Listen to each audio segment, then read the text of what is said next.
gonna move this camera to the other side.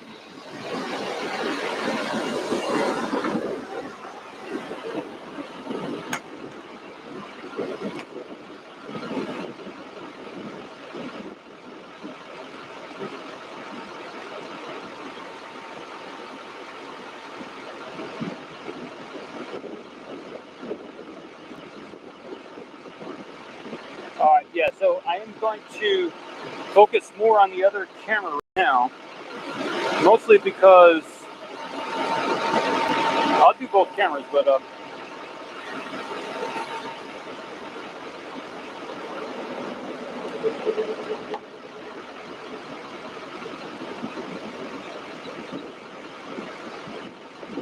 I'm just gonna get set up. This thanks for the transition there, everybody. I'm gonna get the other camera going, and then I will look back at this chat here. This iPhone is getting dark too. That means it's overheating a little bit. So.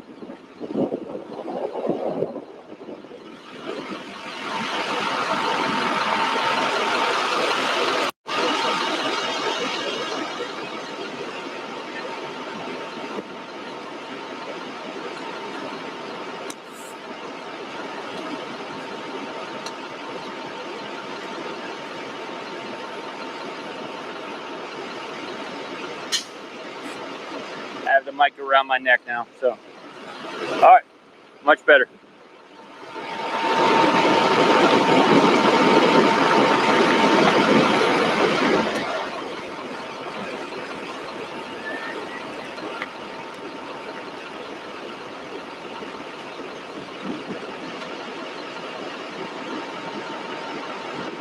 There's an echo in my voice with number 2.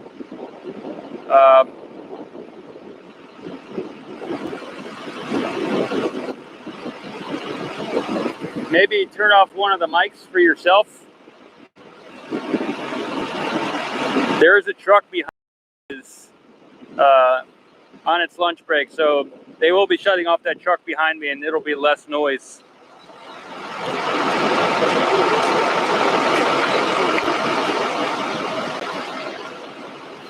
Hey guys.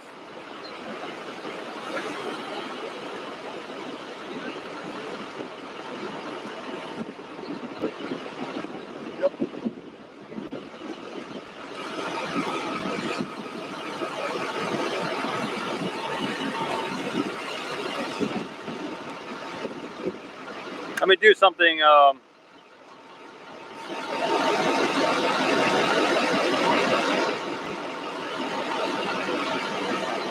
right, I got no. Maybe Monday, Tuesday, Wednesday. I got it focused now.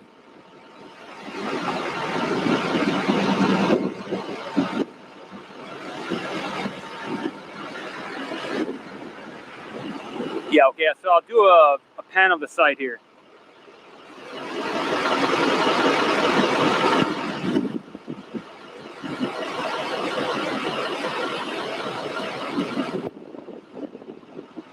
Yeah, relearning how it works here with the mirror. Okay, we're good to go.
Somehow we're losing the visual on the other camera.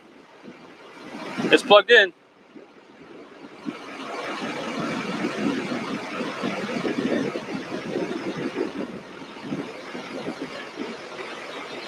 All right, that lift is gone. There was a lift at the top there.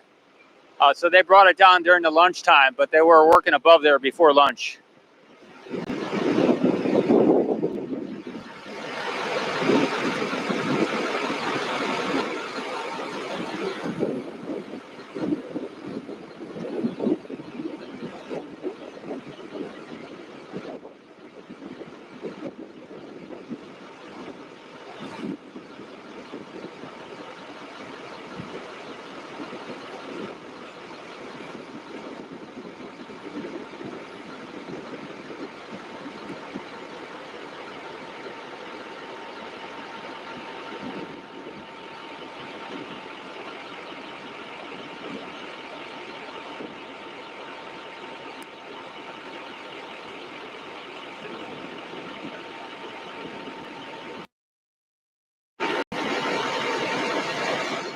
The Nikon attachment to the camera, I guess, is getting a little disconnected when I rotate the cam like this. So we're losing a little signal occasionally when I do that rotation. How you doing? No. We met over there with Jack at SpaceX. Oh, okay, okay. I was one of the guys there. How you been? Good, good, good. Yeah, yeah. I see you. Sorry, somebody knew me from somewhere else, so they were saying hello.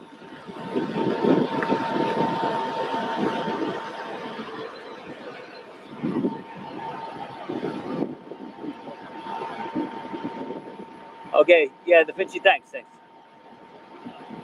6 sections, a new crane, thanks.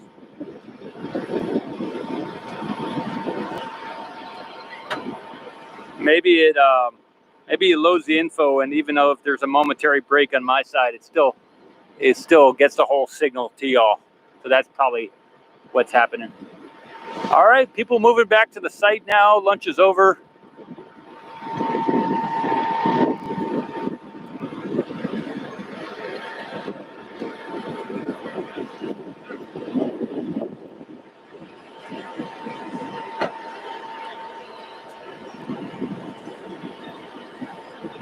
Maybe it'd be good if some clouds came out and block that sun a little bit, because then the iPhone would brighten up a little bit.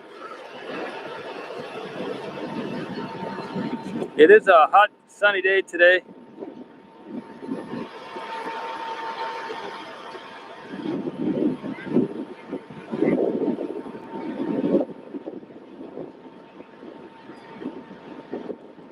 Again, I personally feel that maybe the afternoon is going to be a little bit more busy than the morning. So, and so far it seems to have turned out that way.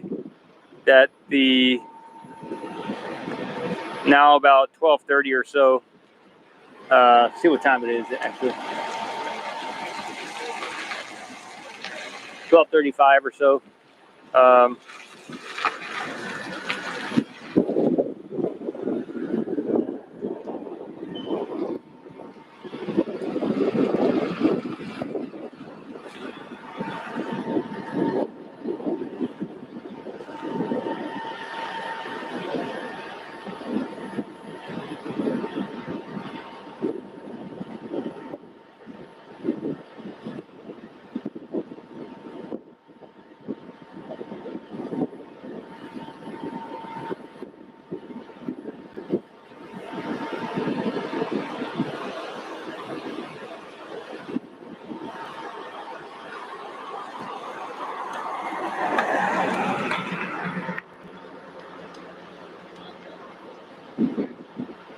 I haven't been looking at the chat so much due to holding the umbrella and working the camera, so I can check out the chat. I just got to lock in the camera here.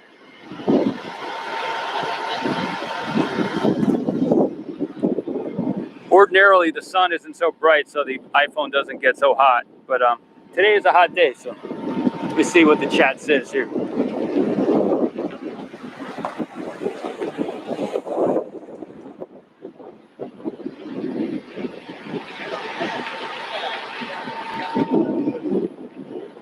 Yeah, so March of the Titans book.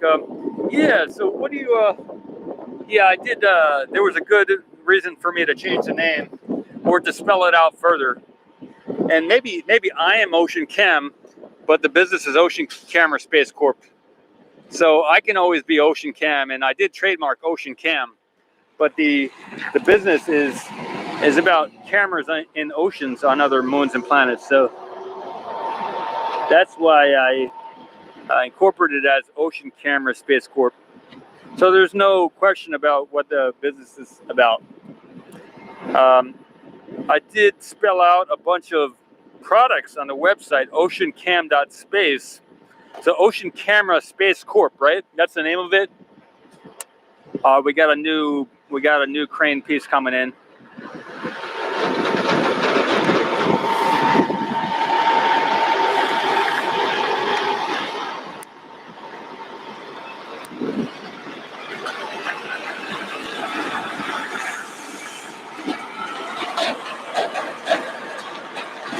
But yeah, so the website is oceancam.space.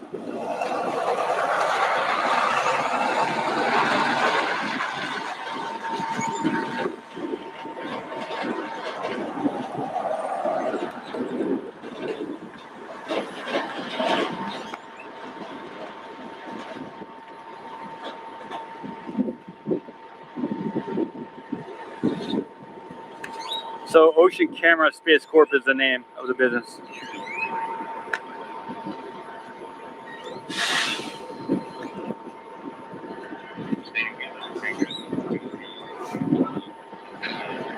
OCS Corp or OCSC, that's right. And OCS is also stands for Offshore Candidate School. I think OCS. So that's kind of interesting. But OCS Corp or OCSC or Ocean Cam is the trademark. Thanks, Monica.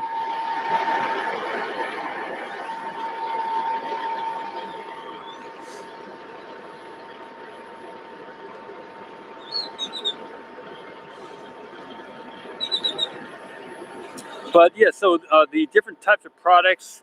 When I trademarked the name Ocean Cam, I also trademarked the logo. But under the goods and services for Ocean Cam, I have satellite camera platform. I have moon rover, ice rover cam, moon rover cam, and there's like 200 moons in the solar system. So these are rovers for all the different moons. So to develop and sell or manufacture rovers is part of the Ocean Cam mission. So whether I purchase or buy, maybe I'll buy out a few rover production companies, or maybe I'll end up creating a rover manufacturing company or partnering with. But there's room for rovers, cameras on rovers. There was a thing yesterday on Twitter about China, how they had a wireless cam on Mars. So, and I think they deployed it from their rover and they dropped it on the surface. So they have a wireless, the Chinese have a wireless camera on Mars, which I think interacts with their rover. And with, interestingly, similar to that, the mission to Titan is going to have a high gain antenna on their thing. So they're not going to transmit directly to the rover. They're going to transmit directly to the Earth, a high gain antenna. So if they took a wireless camera and added a high gain antenna to it, then they wouldn't need a rover. They wouldn't need an orbiter, and they could just transmit from these moons, from little cameras. They could have a camera, a wireless camera with a high gain antenna, drop it next to the ocean or in an ocean, or maybe it has wheels and everything, and we drop it onto the planet, maybe with a parachute or something, if there's an atmosphere, and then we can have just a small scale camera on one of these moons or planets to get those images. So that is an opportunity. You could drastically cut down on the mission cost. Otherwise, the other thought is just to partner up with a company that already has a mission to many of these different moons over the next 100 years, and prioritize the camera mission. Whereas I think I read a few comments yesterday that for NASA, at least in the past, it hasn't been a priority to have video cameras on anything but the drogue chutes, the landing. They use cameras on the landing, but when they got to the different locations, they didn't use cameras. Is what, I don't know if the comment was correct or not, but that seemed to be the case, that NASA hasn't been prioritizing video cameras or high resolution cameras up to this point, at least for the public. Maybe they do privately or on the defense war sector, but at least in the public peace side of things, there hasn't been many video cameras from the surface of any of these missions that NASA or other space organizations have done. So I think India recently did a mission to, I think it was the moon, or I forgot where India sent their lander to, but they had something happened and it had a failure on it. I mean, every failure is a success in just carrying out something, but it did have I don't know how costly it was, but they had something happen on their recent mission.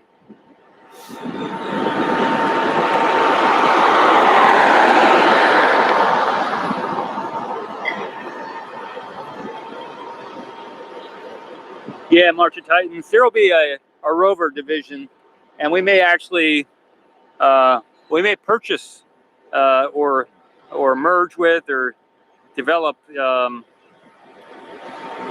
division for that. Let me lock in the camera here, then I can read the chat a little bit. I'm prioritizing having the umbrella over the iPhone. So, okay, let me check out the thing here.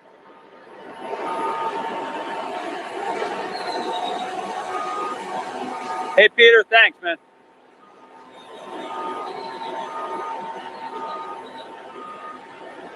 Rupert.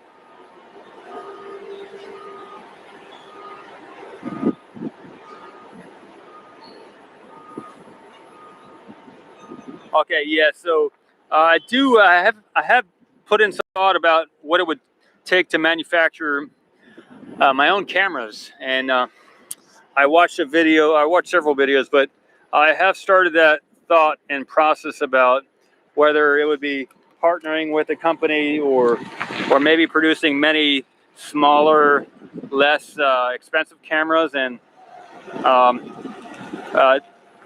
apparently the lens of the camera is one of the big things, and then making it space ready is one of the big things. So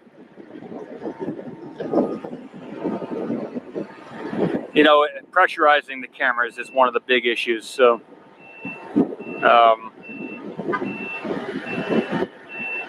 some of the lenses cost a lot of money. So I did look into the type of technology they use to grind the lens and how they manufacture the glass. I think the glass, a lot of times they want to get all the bubbles out of the glass. So there's a whole process to that. So I'm still learning, and I am very interested in learning more about that. The wind is picking up. I might have to just turn off the iPhone and go with the Nikon. Then I wouldn't have to hold the umbrella. I could really look at the chat, and then later on I could start up with the iPhone again.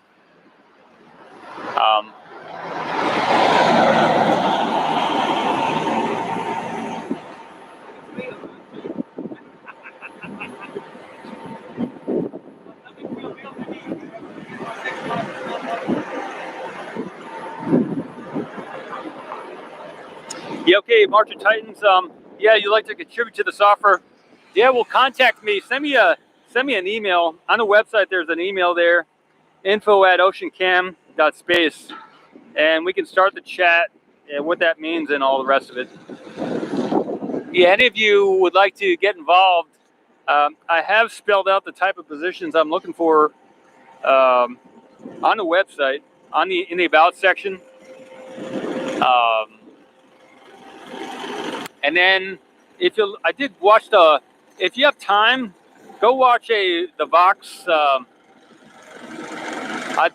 think I shared it. I don't know if I shared it on Twitter or maybe it was on YouTube, but I watched I didn't. I'm not sure if I shared it or not, but I watched a program by the CEO of Vox,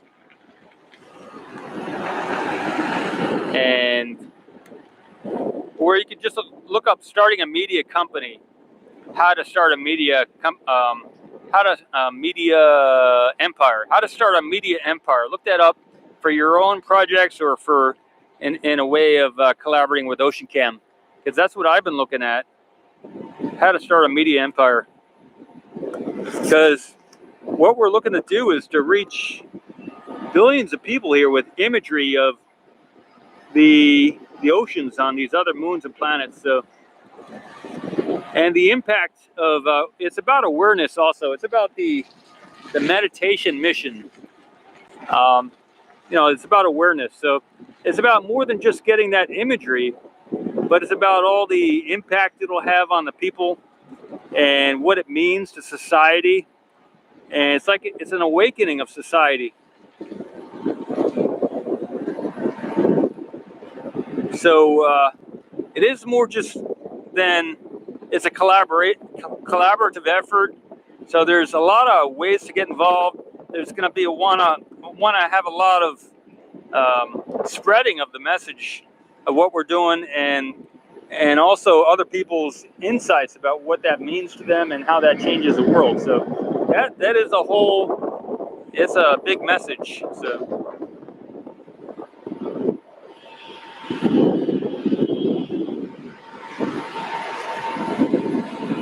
See how this cam's doing. Let's see.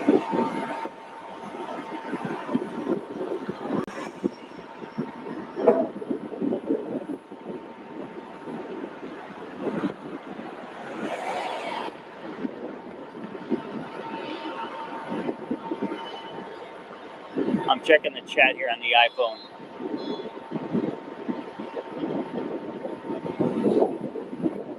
Okay, I hear you, Andrew. Andrew says electronics don't work at liquid methane temperatures. Not possible without the rover. Okay, thanks, gentlemen. Yeah, drones are prohibited in this area. David and Teresa, yeah, I think it'd be awesome too. Hey, Pepe. Nice.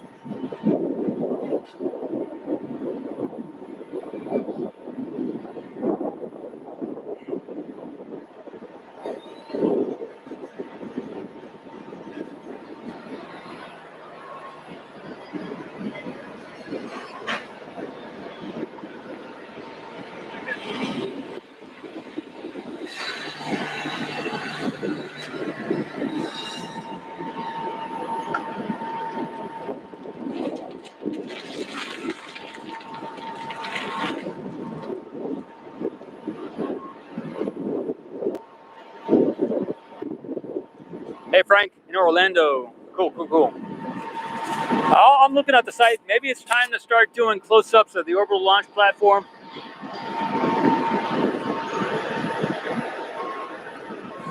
But if you look at the way these media empires have grown, it's through either sticking with one brand or going with many brands.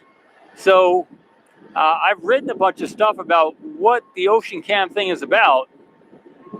It's about, one of the things that it's about is about bridging the seemingly two worlds, the meditation world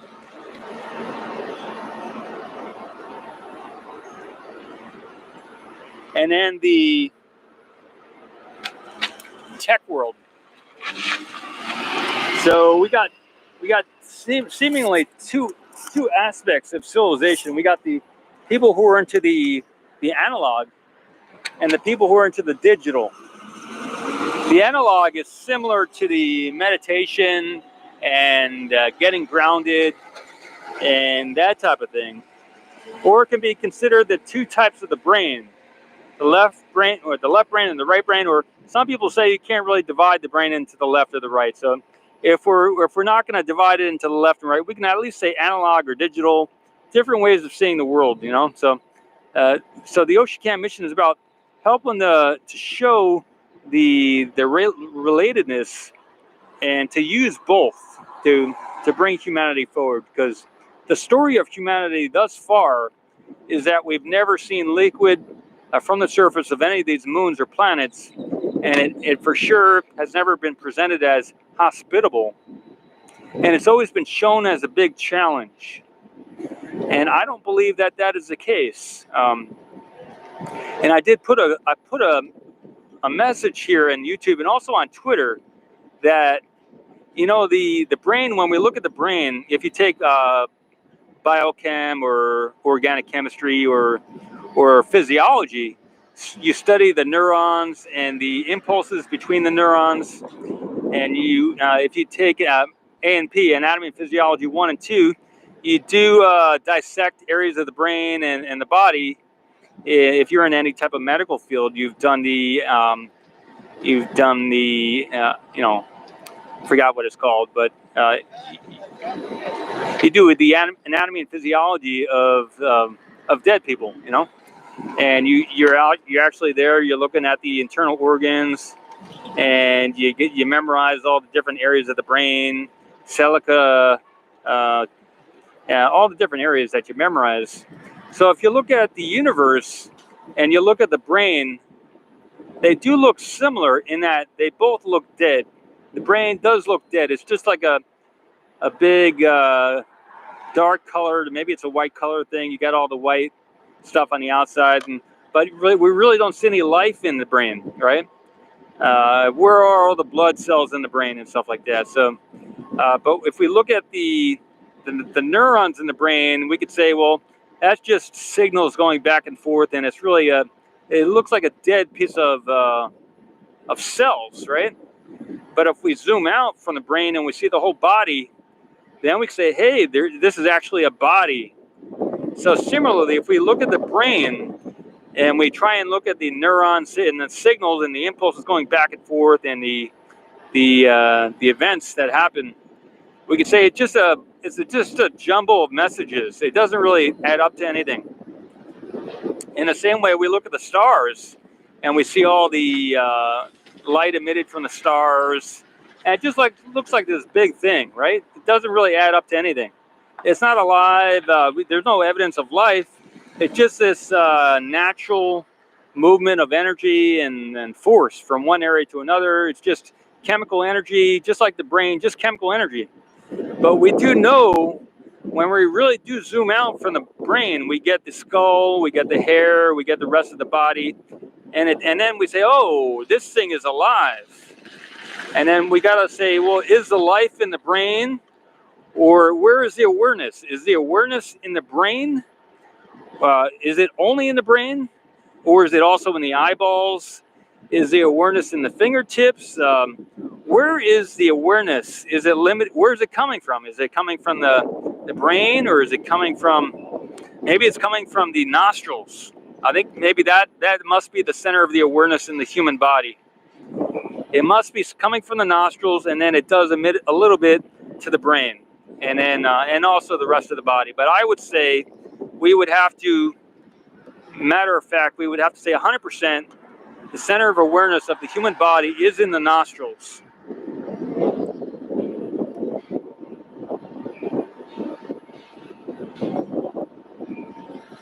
Are you guys making fun of me? All right, I have to admit, I'm not serious. The center of the awareness in the human body is not limited to the nostrils. It does also extend to the mouth and to the tongue.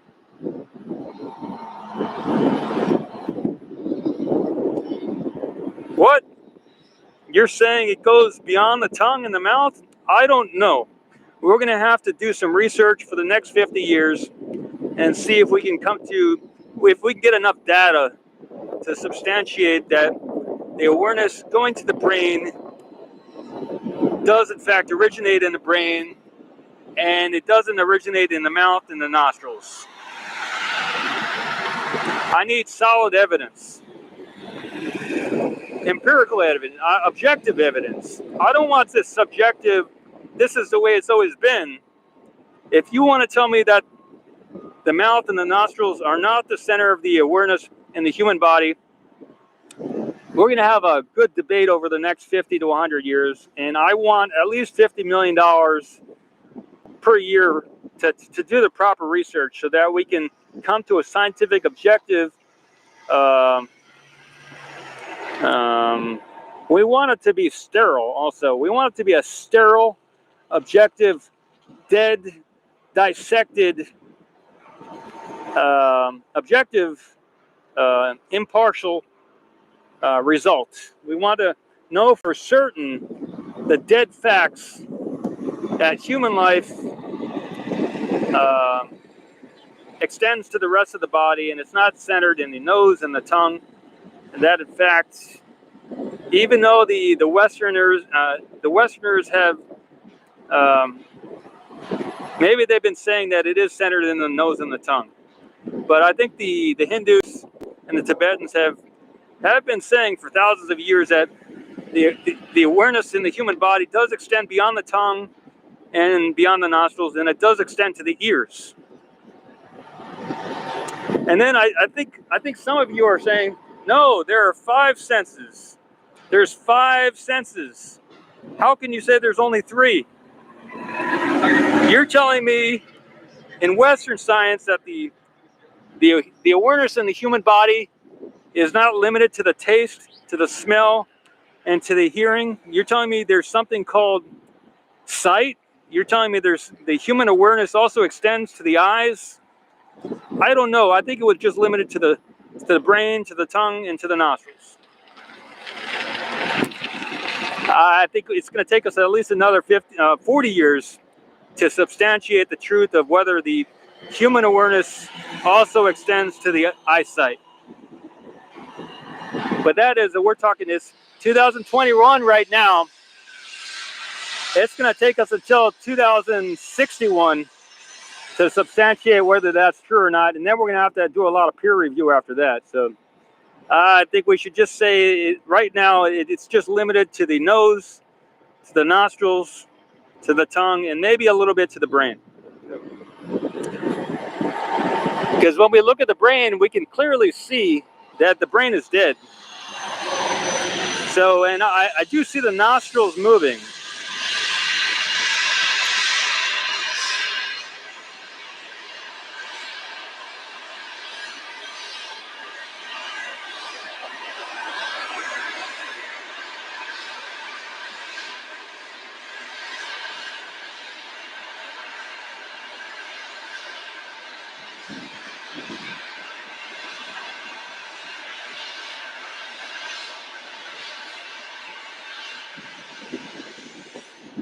But then you tell me that life is limited to the earth.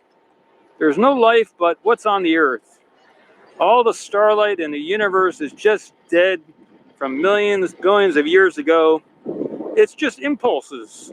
It's not alive. The universe is dead. Yeah, maybe someday we can find life in the universe just like we can find life beyond the nostrils and the mouth and the ears. But so far, we've only proven that there's life in the nostrils and the tongue. And the mouth, sorry. The mouth, in addition to the tongue, we could probably say that there's life in the mouth too.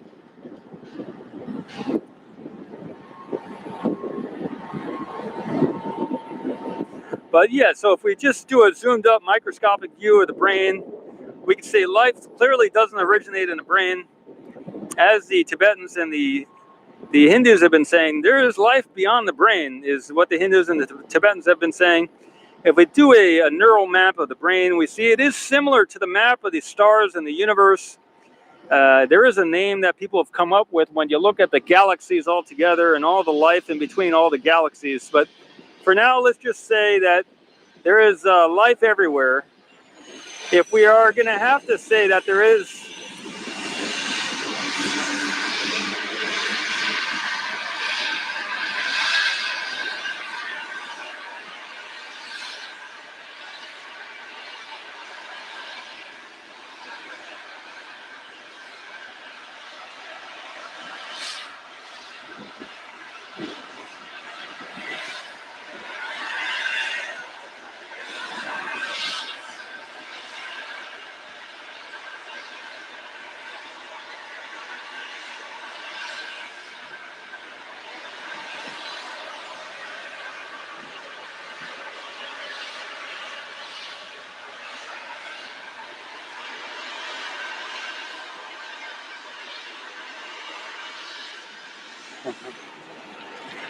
so they're doing some type of venting back there, but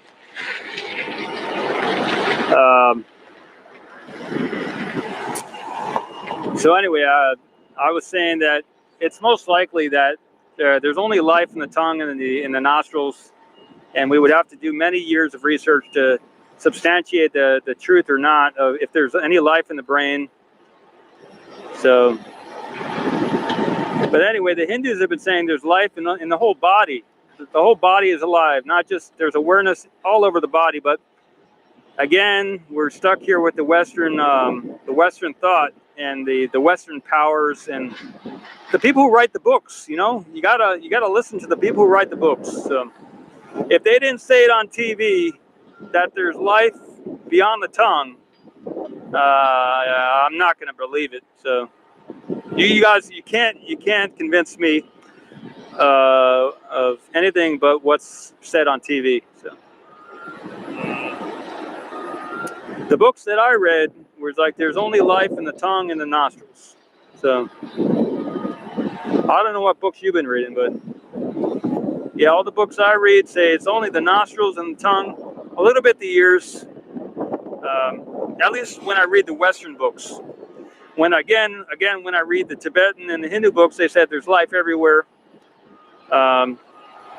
Oh yeah, what were we talking about? We were saying something about the stars. Oh yeah, so if we look at the brain and the synapses between the neurons in the brain, it does look very similar to the stars and the star systems throughout the universe, and all the interactions between the different galaxies.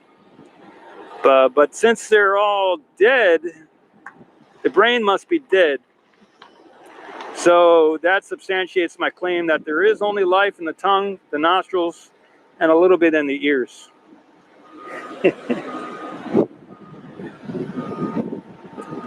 You do follow my logic, don't you?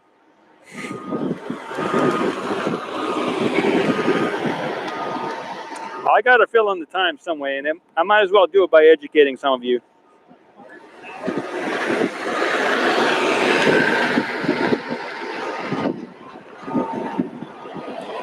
I mean, for instance, if we look at the ground here, if we look at that steel that we're looking at, there's atoms in there, there's neurons. Oh, wait, I didn't say neurons. I said there's atoms, there's protons, there's neutrons, there's electric energy signals. It has a physical makeup, and most likely there's energy in everything. So there is an energetic makeup to all the matter that we're looking at here. But just like I said with the brain, it must be dead. Because we haven't substantiated yet if there is any life in what we're looking at here. So that just further emphasizes the validity of what I was speaking about with. So anyway, I will lay it down to you. I will let you know the truth of the matter.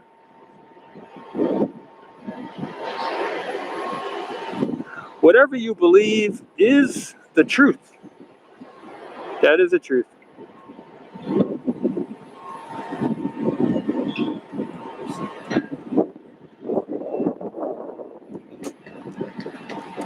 And so the next thing is, I will tell you what I believe.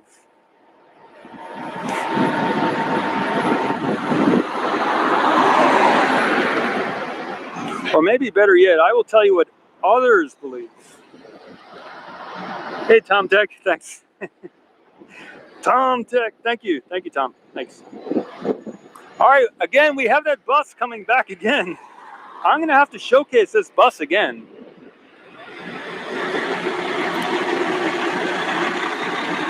This bus does appear to be, it looked like there were a couple empty seats on this bus, so it's not completely packed.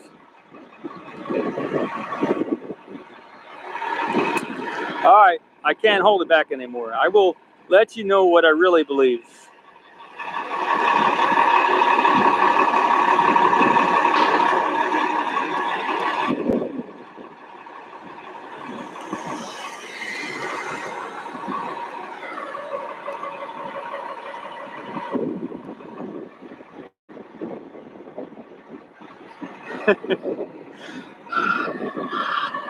Hey, Shadow. Yeah, well, they did make their way back here again, so they're not entirely lost.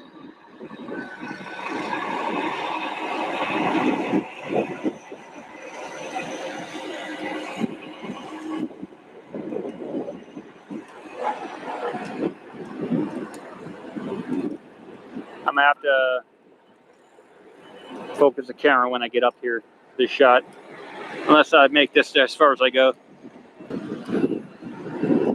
There are some white spots on the Starship here. Let me zoom out a little bit.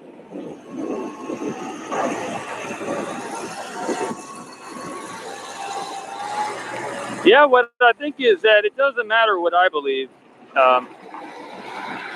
Everybody's entitled to their own opinion, so that is kind of what I believe. Everybody is special to a certain degree, and everybody contributes. So yeah, we got I think a LOX tank coming through here. Yeah, liquid oxygen. Okay, there's another tanker down there already too, so that's two LOX tanks.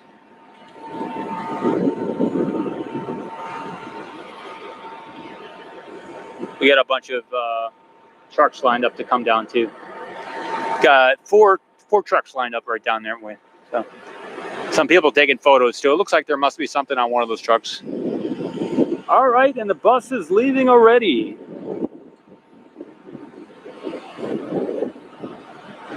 Okay, everybody. I'm gonna check the chat here. Just a minute.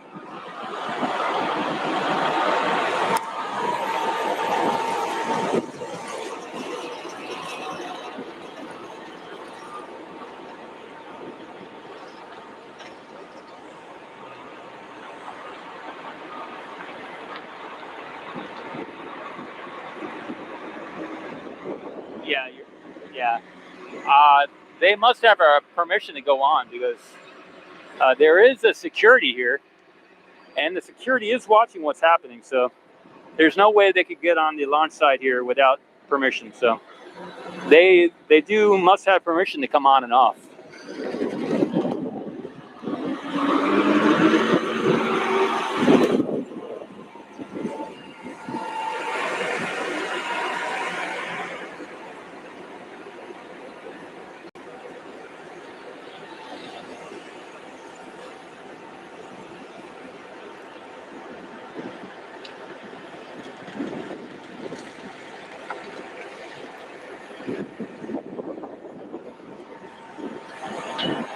NASA staff visiting Starbase. Maybe less. Hey, John.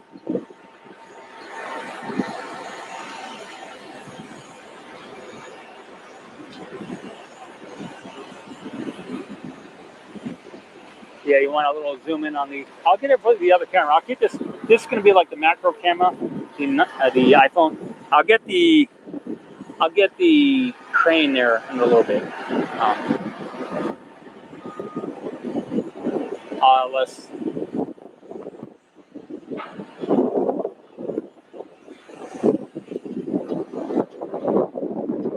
Thanks, SS Starship.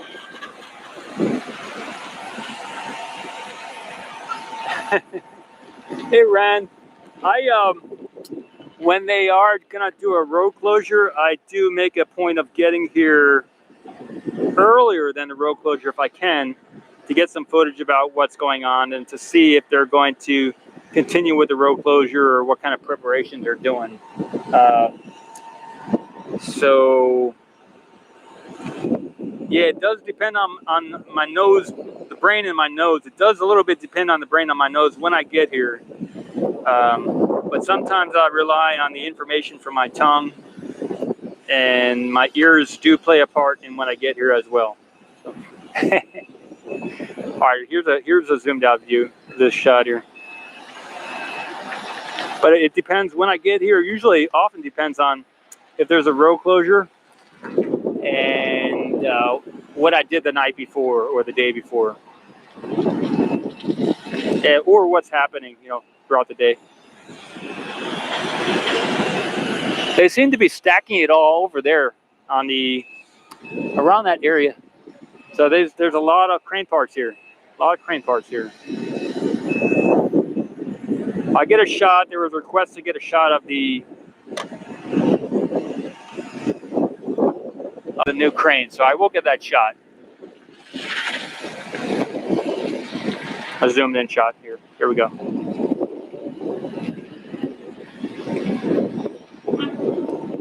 So there's awareness. There's people all over the site here. So if we look at a Kirlian photography of the human body, it is getting windy here, so you might be hearing some wind on the mic. I can put the mic in my hat here, just a minute. And you're hearing some mic probably on the other camera as well. Let me get the mic in the hat, maybe. All right. Yeah, if we look at Kirlian photography, it shows that there is energy all around the body. There's, whether it's mist or, again, we can even look at Chinese acupuncture, and we can do some isotopic study of the nervous system in the body with some radioactive elements. And we do see that at least the energy extends beyond the tongue and extends beyond the nose. So I would have to say, from the Kirlian photography, not so much from Western medicine that says there's only life in the nose and the tongue. I would have to say, based on Kirlian photography and some of the other mainstream sciences like acupuncture and Chinese traditional medicine, and the other substantiated medical spheres such as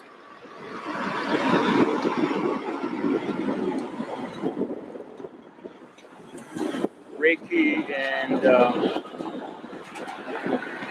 the other valid sciences like yoga and qigong,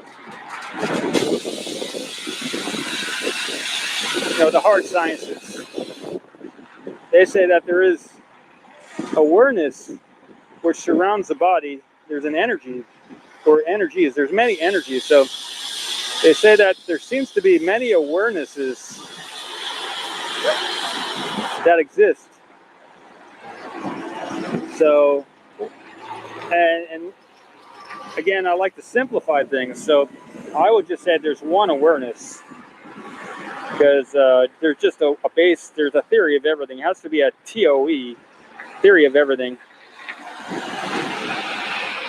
So I would say there's one awareness, just like there's many currencies, but there's one world currency.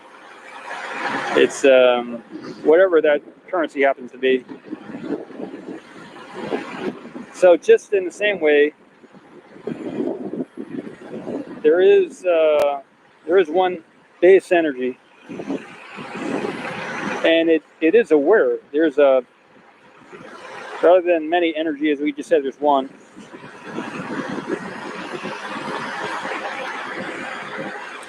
And it does extend beyond the nostrils, and it goes down to the feet.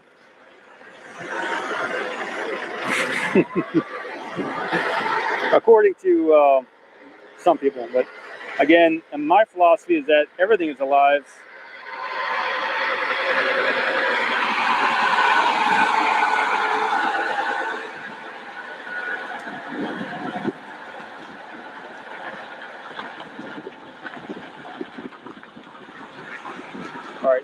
So that it is a matter of perspective, is what I'm getting at.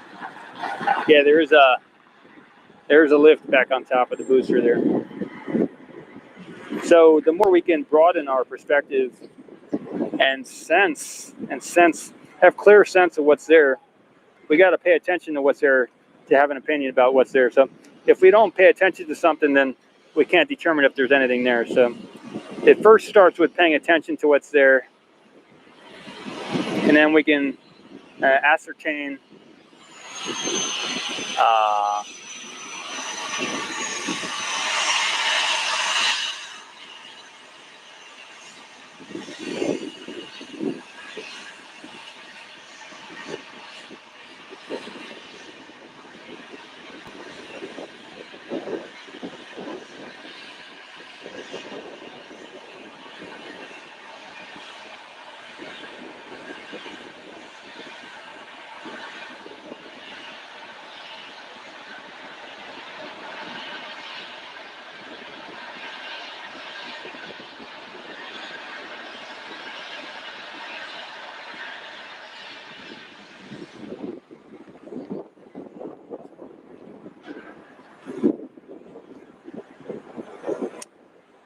okay, I'm gonna lock it in here.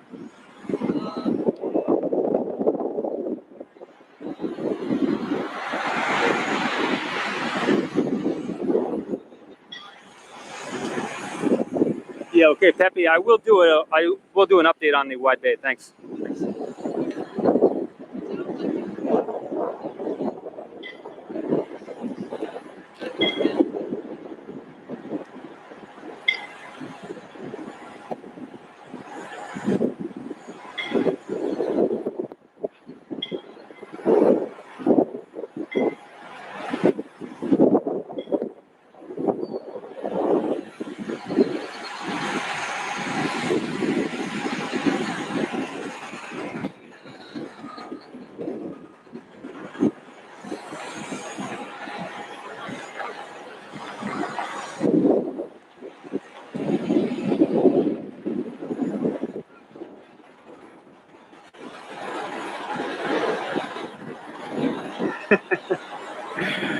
That's funny. You think I do a better job than security? That's funny.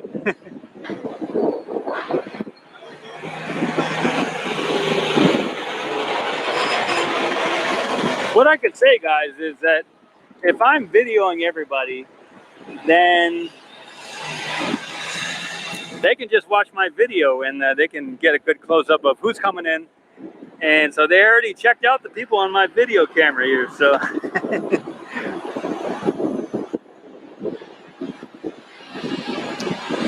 I see one more truck with crane parts. They're doing some type of venting over by the tower.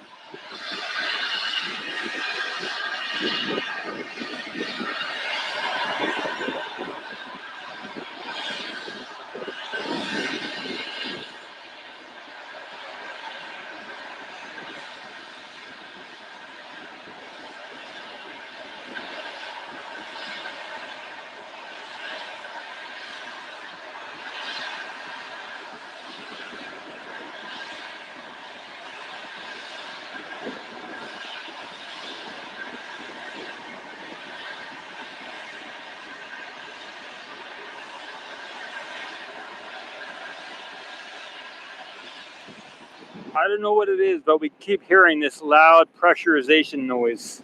Some type of pressure is probably building up, and they have to release it.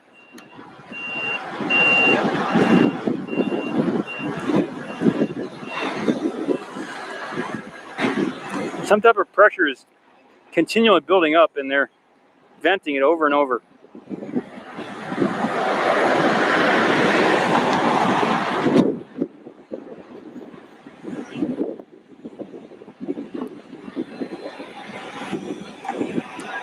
So what I was getting at is some people say like the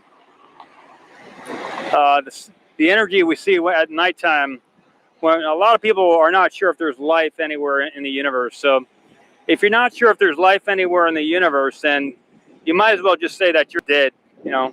Either you're alive or you're not alive. I believe that I am alive. And if you get into the yoga philosophy, it's all about what is I am. Who wants to know is the question. And what am I? Who am I? A lot of people start out with I'm a yogi, I'm an American, I'm a Indian, nationalism, like almost like clans. And that's a good way to start out, or I'm a SpaceX employee, I'm just a visitor, I'm a North American, I'm a Canadian, I'm a European, I'm an English woman, I'm an Englishman, I'm a banker. So it starts out with I am, right? Or like it might be I am the universe. I am a galactic being. I am the earth. Or I am on the earth. What is it? What is this I am? So that's how it starts out with, and that's what the goal of yoga and meditation is, to find out, to do the research, the empirical, the subjective, and all the other studies to determine for yourself what is this I am. What is I am? Am I it? Am I the only thing alive in the universe? And then what am I? Who am I? And so those are a lot of questions. And after a period of time, you might find the answer. Anyway, when I look back at the universe, I look up at the stars and I see a lot of dots of light. And then I look into the microscope and I look at the brain, and I don't see any dots of light. But I would say that maybe the universe is more alive than the brain. But being an intelligent individual, like some of you are, you might say, no, the universe is dead and the brain is alive. So I don't know which came first, the chicken or the egg, but both are existing, the brain and the universe. And I don't know if the universe is in the brain or if the brain is in the universe. So you can tell me which is in the other. I'm not sure if the brain is big enough to contain the universe or if the universe contains the brain. Or if they're both part of the same thing, or maybe the brain is the universe and the universe is the brain. But there is a TV show called Pinky and the Brain. And their goal was to take over the universe.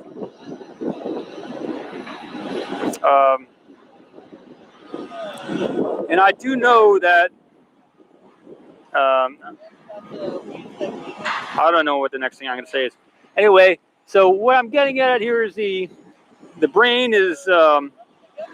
seems to be dead, but the universe seems to be alive.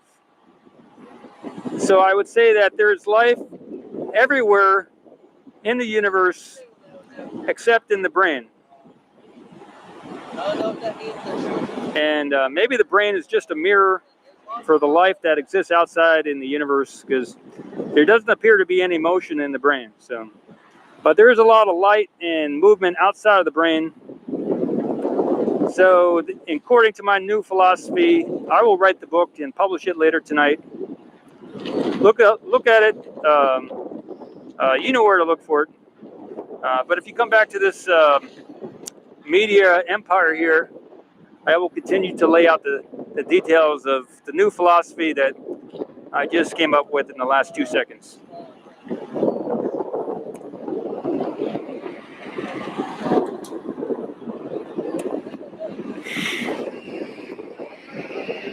So we do know that the Hindu tradition is very ancient. We know that there's Sanskrit that has existed for tens, if not hundreds of thousands of years.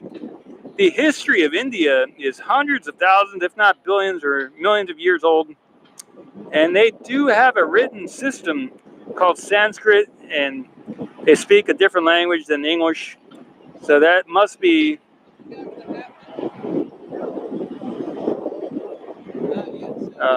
evidence that they are on the right track. English is a kind of a new language, only a few thousand years old. But the Sanskrit is thousands of years old. I mean, many, many, many thousands of years old. And if the Western history only goes back 6,000 or so years, or maybe I'm not sure how old we're saying Western civilization history goes back. Maybe 13,000 years if we include the pyramids. I think the Hindu history goes back. Again, you can tell me how far it goes back, but it goes back.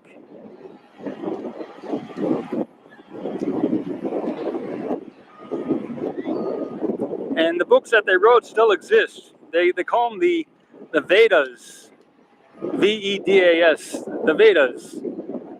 And they talk about how to become Darth Vader and how to become Luke Skywalker. If you want to develop those cities, powers, they talk about the development of powers, which they referred to as cities. We're looking at one of the counterweights for the new crane coming in here. It's got a little ways to go before it gets to where it's going. So, this camera.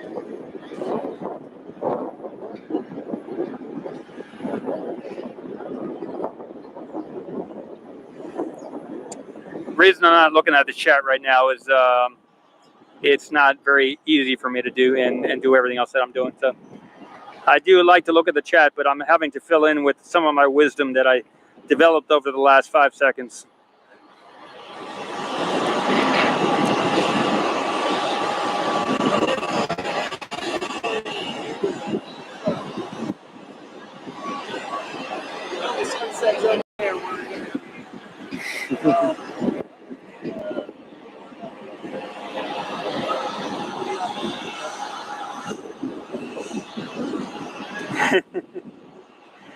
Okay, good.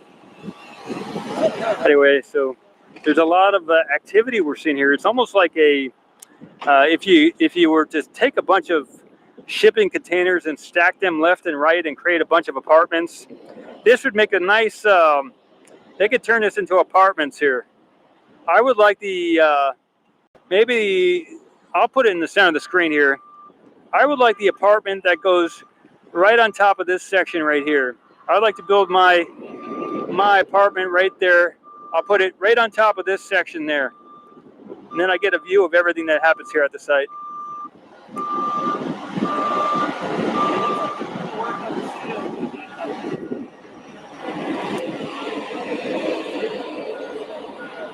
Yeah, Francesco. Okay. Lewis. All right, the sun is down. I am a little bit able to see the screen here. Yeah, I think they're going to do a bunch of work on the crane is what I would guesstimate today. Because they've got a bunch of pieces here now. And the day is still young. So there is a lot of opportunity for them to do a lot of attachments here to the crane. We can see that, I can see at least, I think you can see too, that they got this, they got that all ready to attach some pieces to it. I think maybe this afternoon we might see some pieces get attached here. Hey, San Diego. San Diego.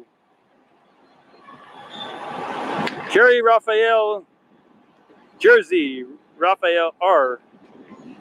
Awesome.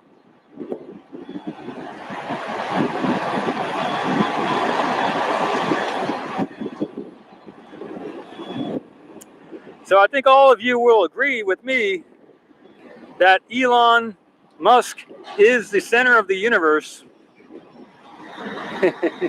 Bet you didn't expect me to say that.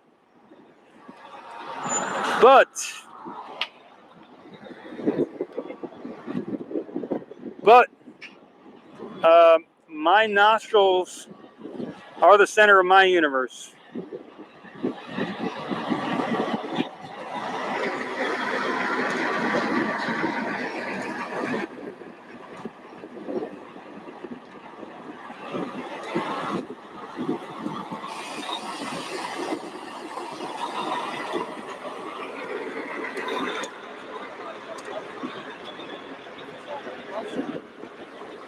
So they offloaded some crane pieces with that truck there. Yeah, so, but what I haven't spoken about on this channel is a very, very deep piece of information. And I'm not going to move anything too much because, stillness is important. But the bigger you think your body is, the more attention you will have, the more senses you'll have, the more awareness you'll have. The bigger your body is, the more you can feel. So if you think your body is only as big as your brain, your ability to feel, to think, and to live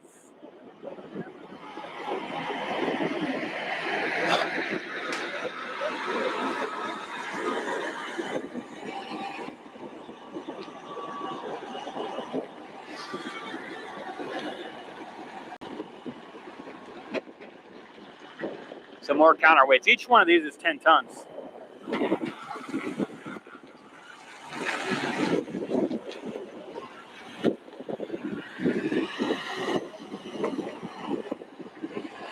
Yeah, so the bigger your body is, the more awareness you have, and the more centers of awareness you have. Like you could say, some of you might say, I exist in my brain. If you cut off my arms, my legs, and my torso, my mind would still be here in my body. So therefore, my center of awareness is in my brain. And there's no awareness in the rest of my body. Those are just secondary, but the brain contains everything that I am. Everything that I am is from the brain, and all the offshoots are just coming from the brain, because if you cut off my arms, my legs, and everything else, I would still exist in my brain. So some people are of that opinion, but what I was getting at is, if your center of awareness is also in Elon's brain, and your center of awareness is in, pick your favorite movie star.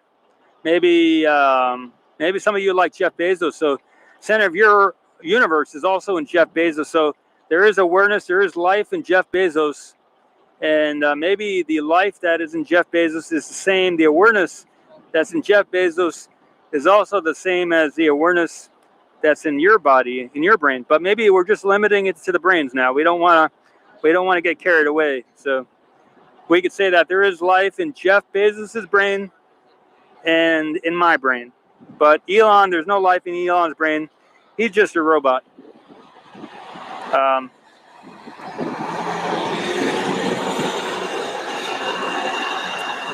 But if we were to say that there is life in my big toe, on the big toe on my right foot, in addition to there being life in my brain and Elon's brain too, but mostly in my big toe, because I got a lot of life in my big toe, then at least there's 3 or 4 places where there is life. And when you do this yoga meditation, this when you watch the movies about the Crouching Tiger, Hidden Dragon, where they're jumping on the leaf tops and doing all these tricks, or maybe you're playing a video game and they're sending balls of fire at each other, the only way to do that is to master awareness. Like Bruce Lee. Bruce Lee was a master, or he was pretty developed. I think he died in his 30s, so you can only develop so much to the age of 30-something years old. So the longer you live, the more you're aware of. So the more you're aware of, the more areas where you have awareness. So maybe the longer you live, the more you can become aware of. But so far we're talking about Elon Musk, my big toe, my brain and Jeff Bezos's brain. But the longer you live and the more centers of awareness you have, the more similarities that you can notice. And when you get very deep into these similarities, you might begin to notice that the sense of self, like a lot of traditions talk about possession. So what is possession? Like you eat some food. Some of you will think I just went on a new tangent, and that is possibly true. So when you eat something, you bring in something from outside that maybe was dead. I'm not sure if it was dead or alive, but if it was alive, then if it gets in your body, then it becomes dead. How does that happen? And then it becomes alive again.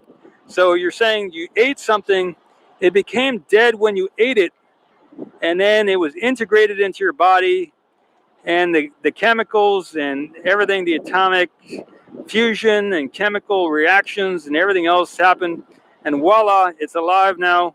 And the rest of your body is now amazingly alive, in addition to your brain and your tongue and your nostrils and your ears. The rest of your body is also alive now because you ate something. I don't know how it happened, but that's the way it's going to be from here on.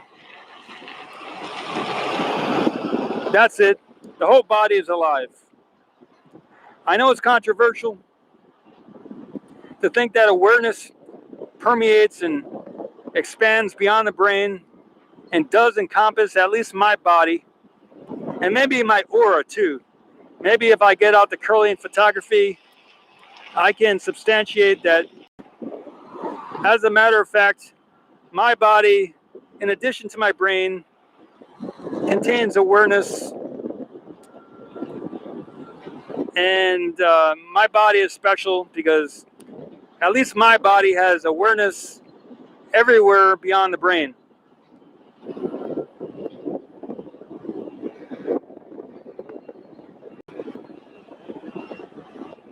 So I have a brain in my fingertips. I have a brain in my toenails. On all 5 of my toenails on my right foot, I have a brain. I have a brain in my everywhere in my body. All the hairs of my body. I have the ability to sense everywhere. So I've got that ability to see and to sense through both of my eyeballs. I got the light coming in, and I don't know if the light's coming in or if the light's going out, but I do perceive, and there is awareness. So I don't know if the light outside of my body is awake or alive, but definitely when the light gets into my body, it is alive. There is awareness there. So I will have to say that the light in my body does have awareness, and it is alive. I will have to say that. The light in your body must be dead, but the light in my body is alive. It is controversial. A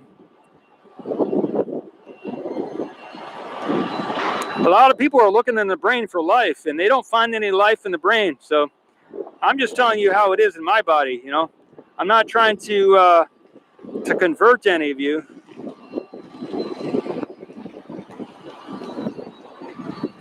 I know if any of you are of the meditative crowd, you will know that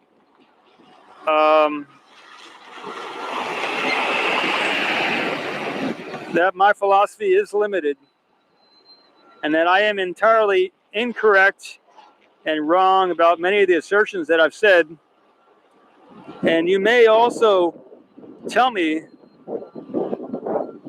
not only is my toenail alive, not only is the hair on my head alive, not only is there awareness in my stomach and my nostrils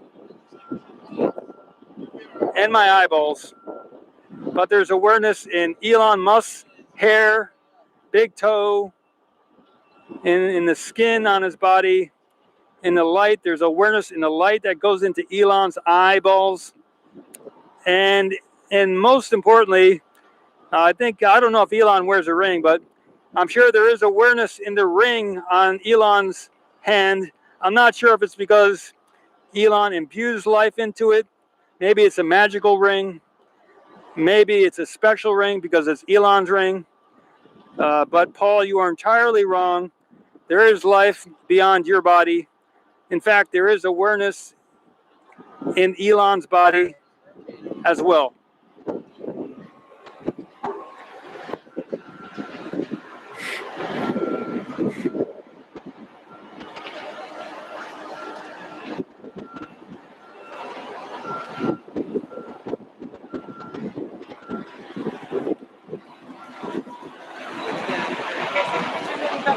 You can take pictures of anything you like, but launches maybe in like a month or something, but they may do a static fire in a week.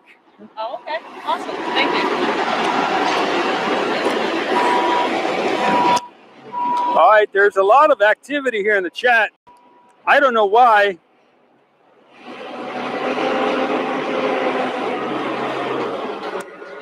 All right, and then my higher self, the wise individuals say, Paul, you have not listened. You did not listen. Oh, we were not done telling you and teaching you.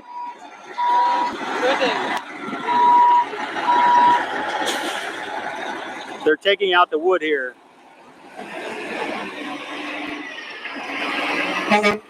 So I will say, okay, I will listen. I will listen. And then I will wait for a long time because the message did not come back for a while. I listened for so long. I've listened for about 5 seconds now, and the message has not come back yet.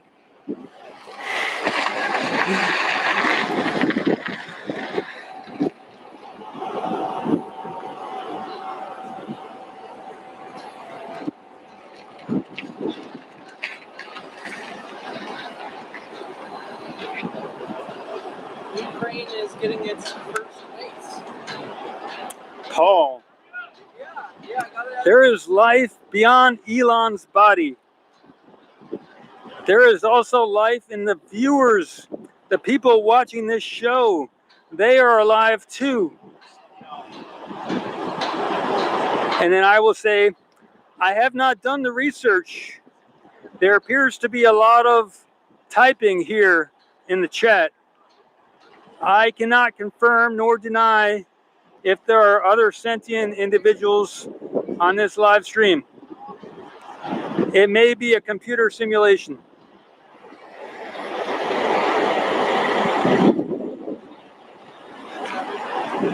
Sounds like Jeff is pretty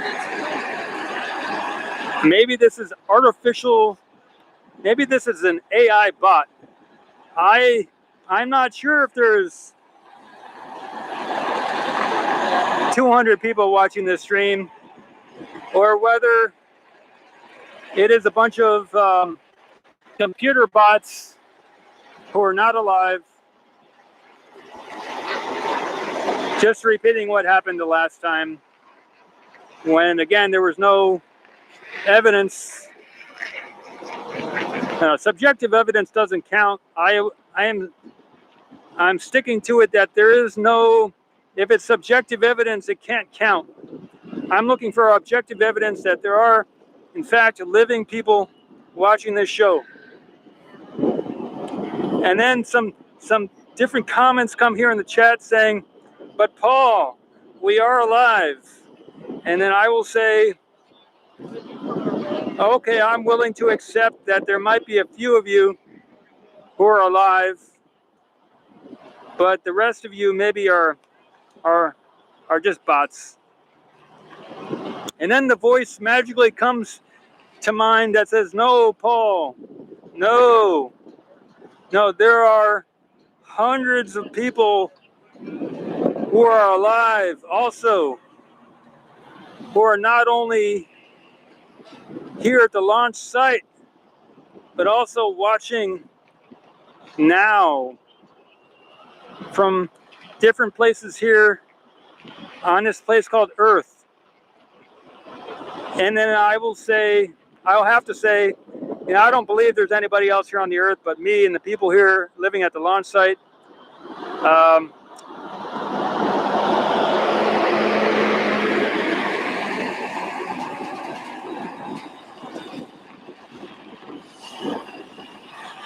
Somehow my food comes from somewhere. I think maybe Google makes my food and it magically appears in the supermarket.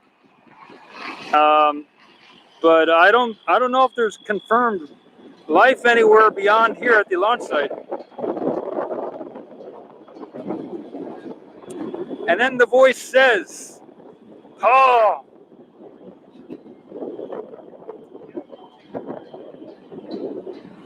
I say, "What?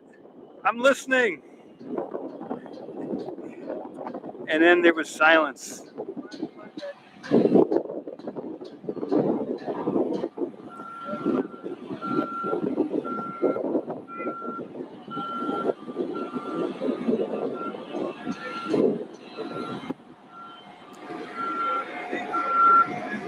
All right, they're setting the counterweight on the crane. This is the first, I think, the first set of counterweights.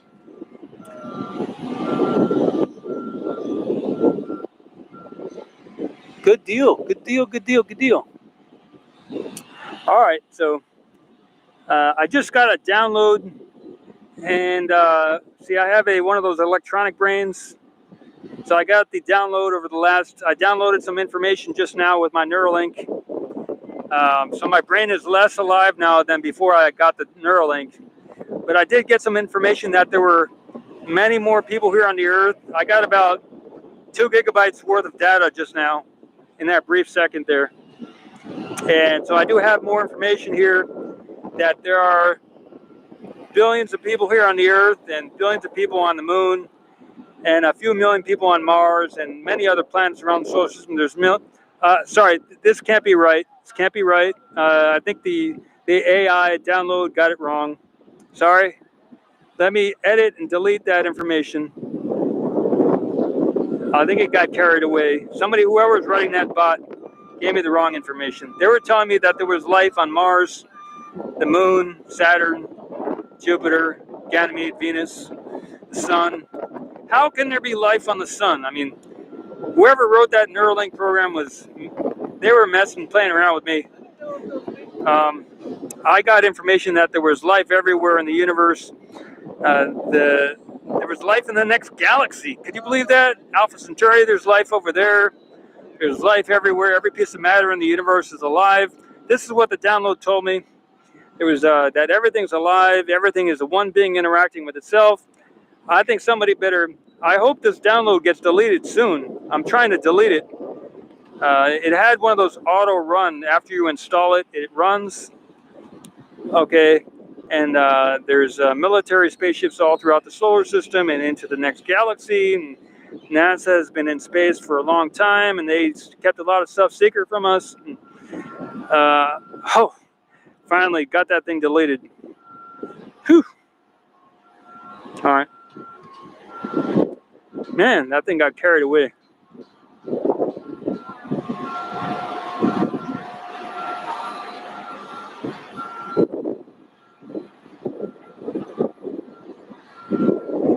Gotta watch those data downloads, man.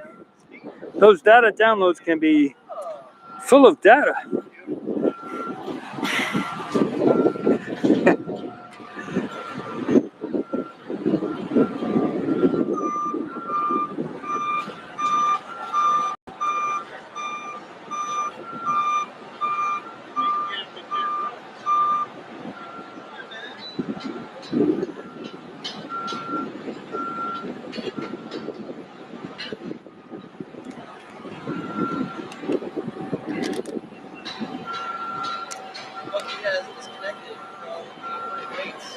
We're all gonna go for the next round of weights, I guess. Now, if you look, Bucky has the back. The front tray is what they're loading right now. They only have 4. They don't have the front tray. Yeah, I mean. Okay, I will go back to my roots. I'll try and retrace my understanding and how I got to be where I am today. I remember in my younger days when I was going to college and when I was a young teen,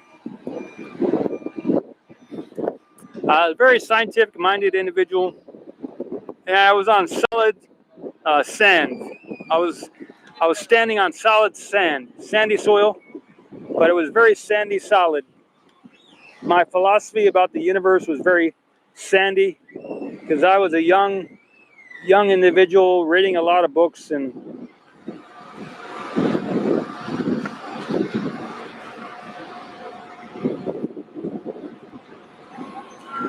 I had to pay for a lot of my books too, or go to the library and get the books. So youngsters today are probably a lot smarter than they were in my days, because we had to go to the library to get books, or go to the deli, the local deli, to get some of the new magazines or whatever it was.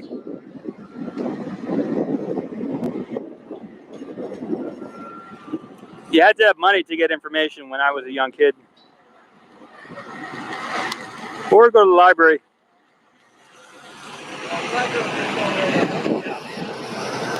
So I used to think, well, like some of you here in the chat mentioned, well, what if everything's a simulation and nothing's alive and we're just a computer program? But so there are a couple of ways to look at life. What I've come to is that there are a couple of ways to look at life. You can say, what if this is all a simulation? What if it's all a simulation and we're not really alive?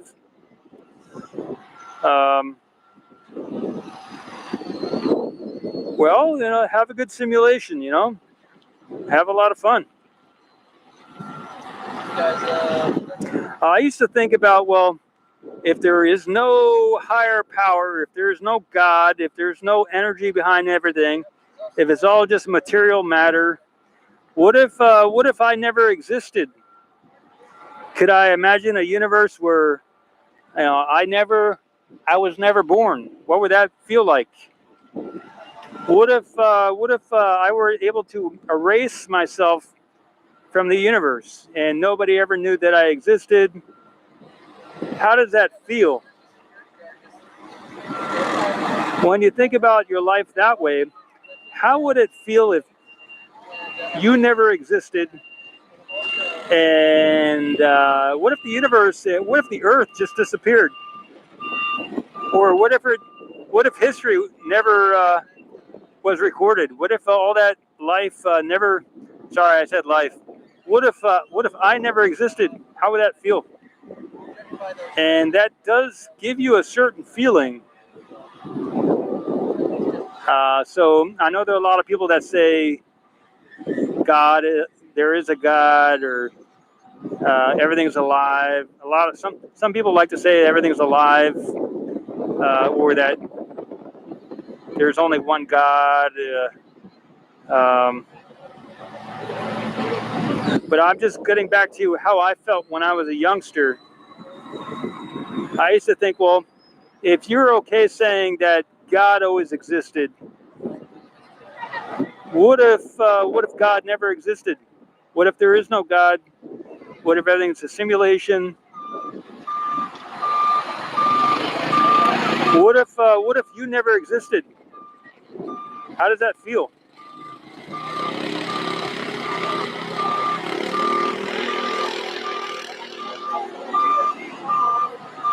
So what I'm saying is, if we just erased you from the universe, or if there was no one paying any attention to you and you just disappeared, how does that feel? And so if you look at the Chinese symbol of the yin yang, the yin yang symbol has a light side and there is a dark side for the yin yang symbol. So there's the side of the universe where there is a light, and there's a side of the universe where there's no light. And what you're tapping into there, if you never existed, would be if we erased you from the universe, or you erased yourself, or maybe you never existed and nobody ever knew that you existed. That's the dark side of the universe. And that is a valid experience, and you can have that experience if you choose to. But once you choose it, you're not going to exist anymore. And your reason for doing it, for choosing that, won't exist anymore either. So you're either going to have to do something on the light side, or you're just going to have to not exist. So that is the benefit of the dark side. You get to erase yourself from the universe, and nobody will ever care about you, and you will never exist.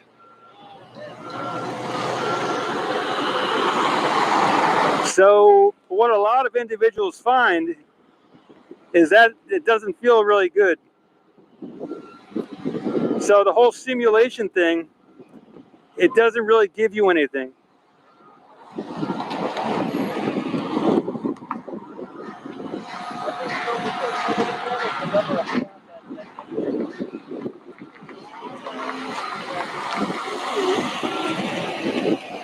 So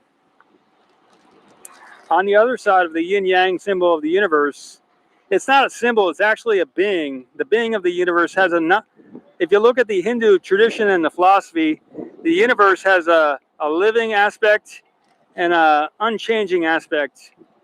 So what a lot of individuals are attempting to achieve on the dark side is to experience the unmanifest, non-existent aspect of the universe. And the issue with that is when you do attempt, or when you do approach that from a material aspect, materially, it ends in dissolution. But if you approach it from the living aspect, you can approach it through oneness. You can approach that unchanging aspect through the light, through the soul. The soul, if you approach the unmanifest through the soul, then there's a lot of bliss. But if you approach it through extinction, then there's a lot of nothingness. So the universe has a substance aspect, and that is what I've learned over the years.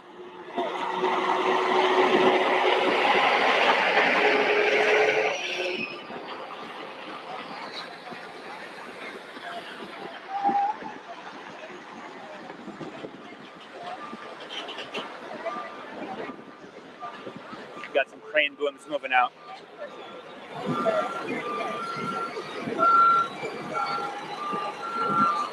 So what I can tell you is, when you look at all the bad things happening here on the earth, and you're saying, well, because of all these bad things that are happening, there can't be a God, there can't be a plan. How could there be a God if there's all these bad things happening? And my answer to that is, I'm just a simple, humble individual, and I don't have the intelligence to give you an answer to that.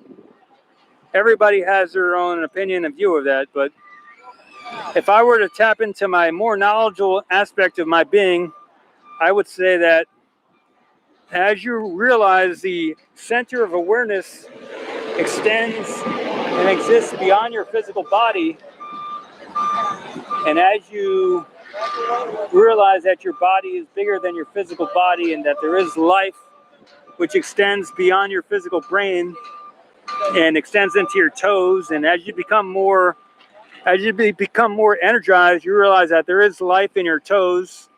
Hopefully your toes are healthy, and you've not abandoned your toes and gotten diabetes and stuff like that. Hopefully you're taking care of your body and stuff.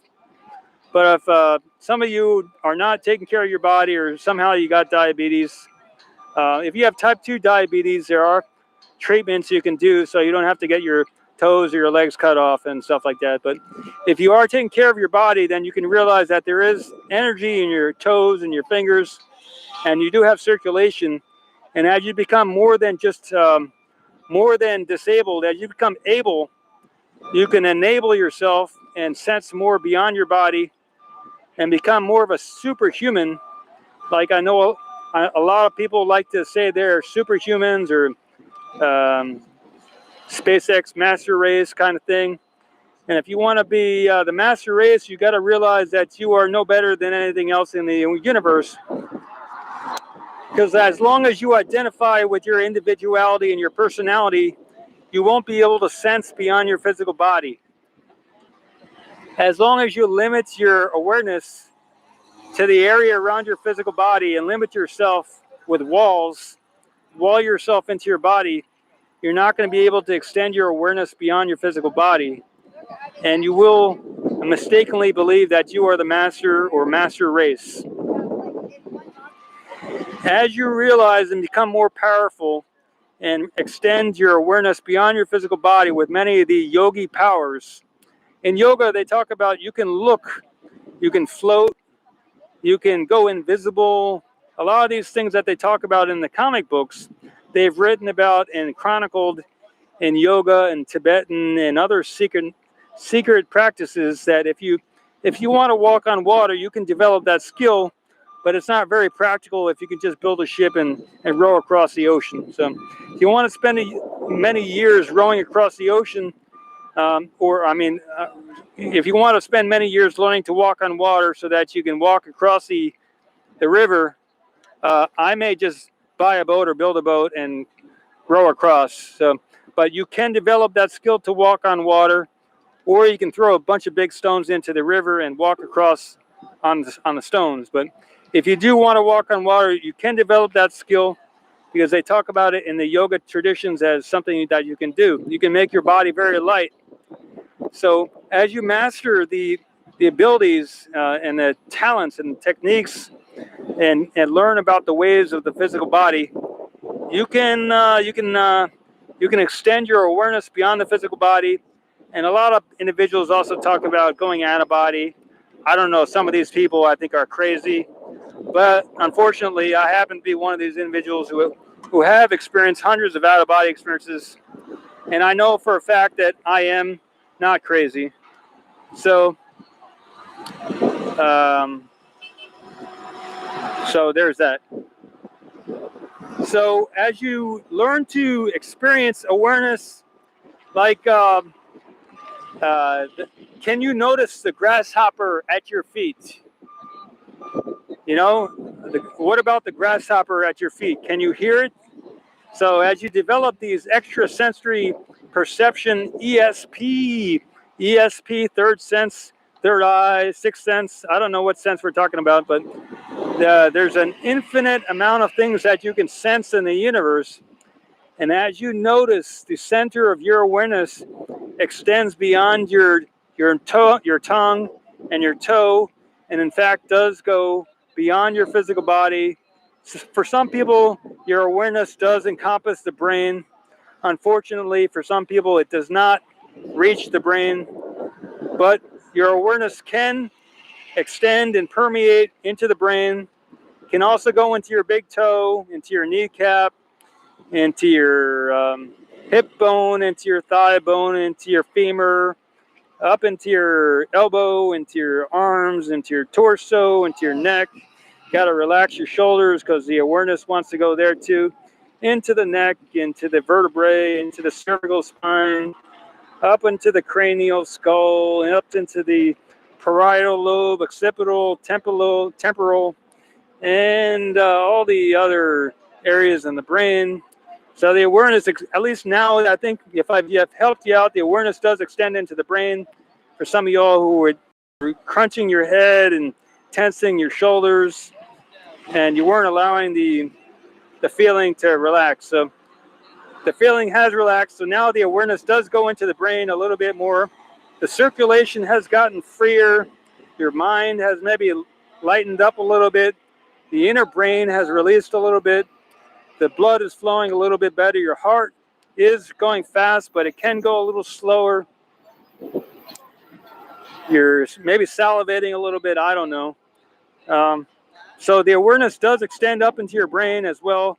and it goes into everybody else's body as well. So the awareness, in my experience at this moment, does extend into your brain and not only into my brain. So the awareness is in many hundreds of brains here at the moment, and many bodies as well if you're sitting or if you're running, or maybe you're fishing at the ocean.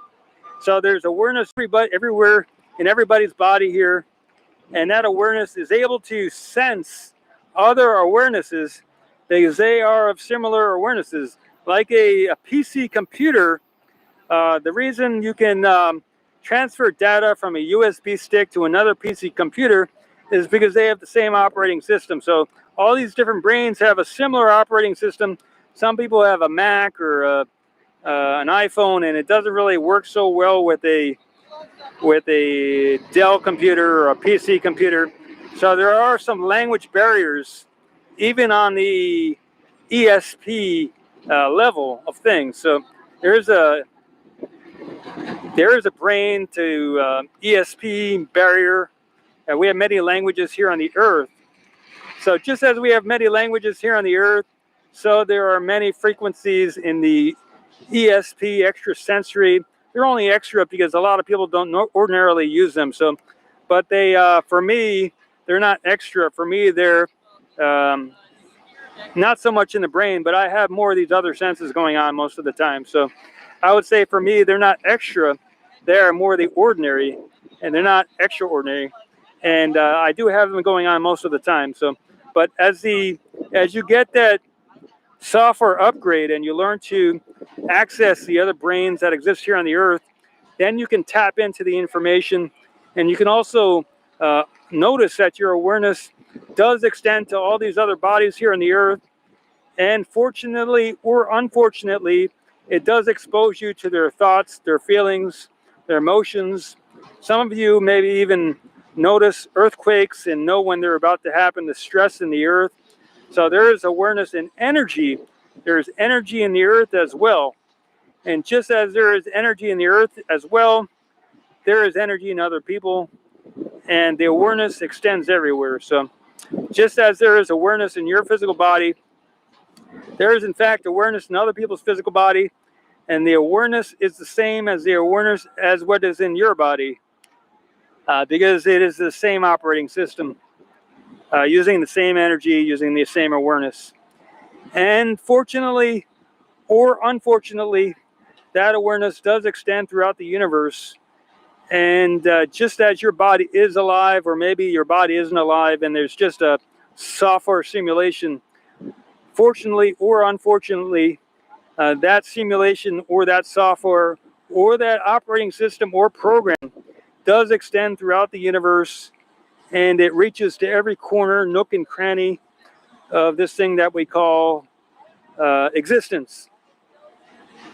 And if you are an aficionado of these 007 movies and Chinese kung fu movies and everything else, if you want to develop those skills, it's important to realize, or if you really care about the earth, or maybe you want to, maybe you don't care about the earth, I don't know. But if you want to colonize other planets, it's important to realize that the awareness does extend there already. And you don't necessarily have to colonize anything, because the awareness is already there.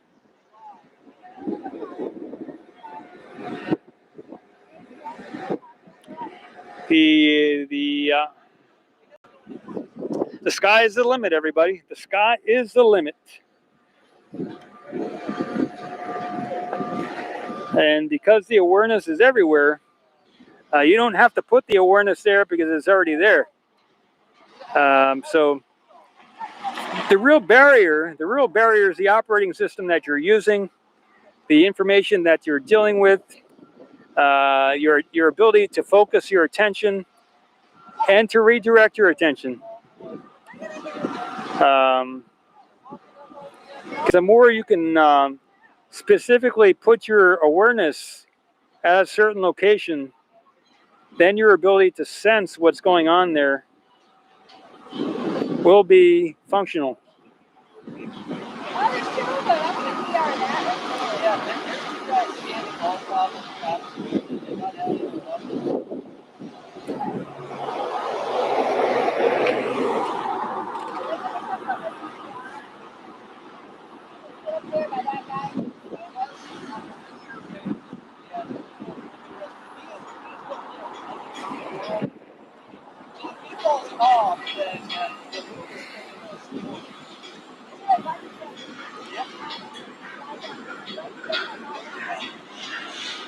How's it going over here?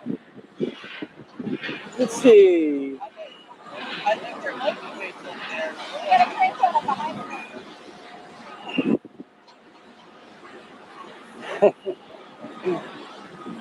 Oh yeah, the white building. I'll go over to the. I'll go over to the high bay soon.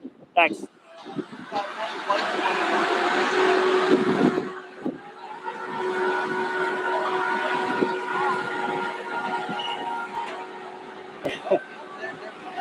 Yeah, what I can probably say is, you don't want to lick. You don't want to put your tongue. You don't want to put your awareness on the LOX tank. It probably is very cold, and I have heard stories about, like maybe some of you who are alive as well, have heard stories about, you know, when people put their tongue on something very cold, it can get stuck there. So you definitely don't want to put your tongue on the LOX tank.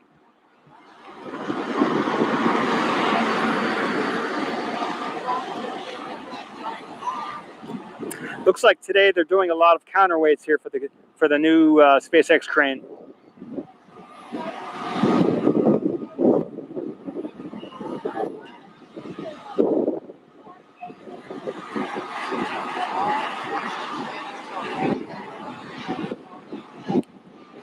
So for all you who have kids watching this show, I think this has been a very informative show.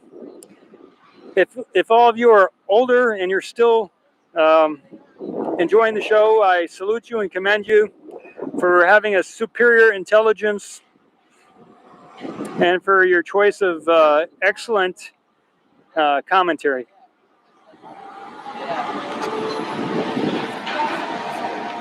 I heard that this is a little bit smaller than the Bucky. I did get some stats on this.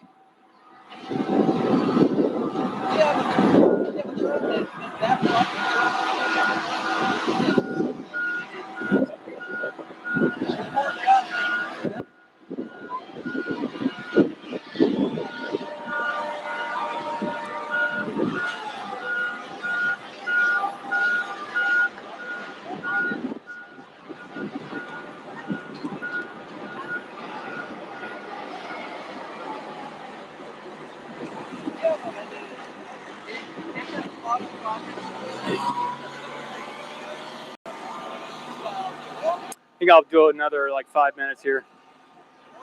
So the key to the Magic Kingdom is the bigger you think your body is, the more expansive your awareness is, the more centers of awareness as you develop the ability to feel or to sense in all these different bodies through your magical superior race SpaceX skills. As you develop your master race skills and you become a smaller and smaller and a more and more humble individual like myself, as you become a more humble individual and you realize that awareness exists beyond your big toe and beyond your small thumb and beyond your nostrils, and you realize that the awareness does extend into the other bodies as well. And as you upgrade your operating system and you eat better food, or maybe you stop eating food and go liquidarian and breatharian and really tap into the etheric energy, as you really become more of a matrix observer of the matrix, you can see what's really going on in the universe, and you can see how it's happening, and you can become able, like Neo, to exist or to find yourself in the other bodies. You can become aware in the other bodies, like in my body, or you can look out of the eyeballs of another individual. This happens as you become more skilled and knowledgeable. As you develop and sharpen your ability to focus and perceive, instead of dulling your awareness with drugs or with alcohol, or maybe it's cigarettes, or maybe it's dip, or maybe it's just you like to eat a lot of whatever it is that you like to do, fill in the blank. As you develop the sensitivity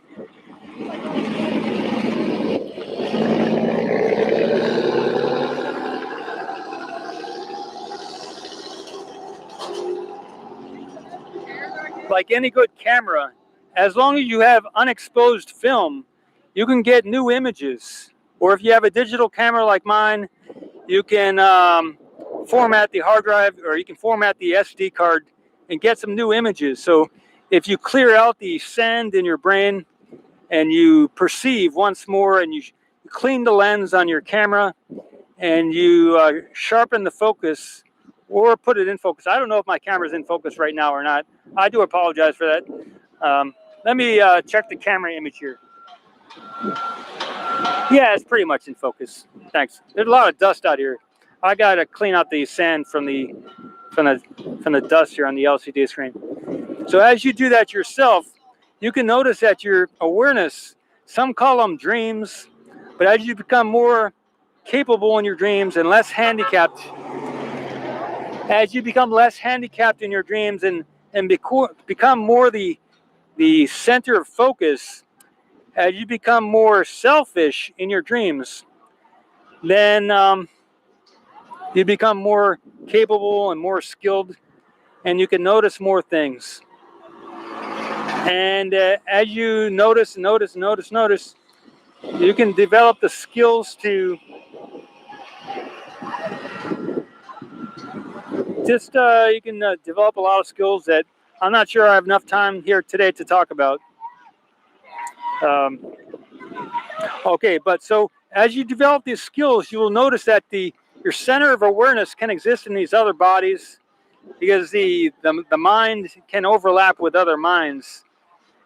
Because my mind is just a computer program software that you can access if you have the right computer.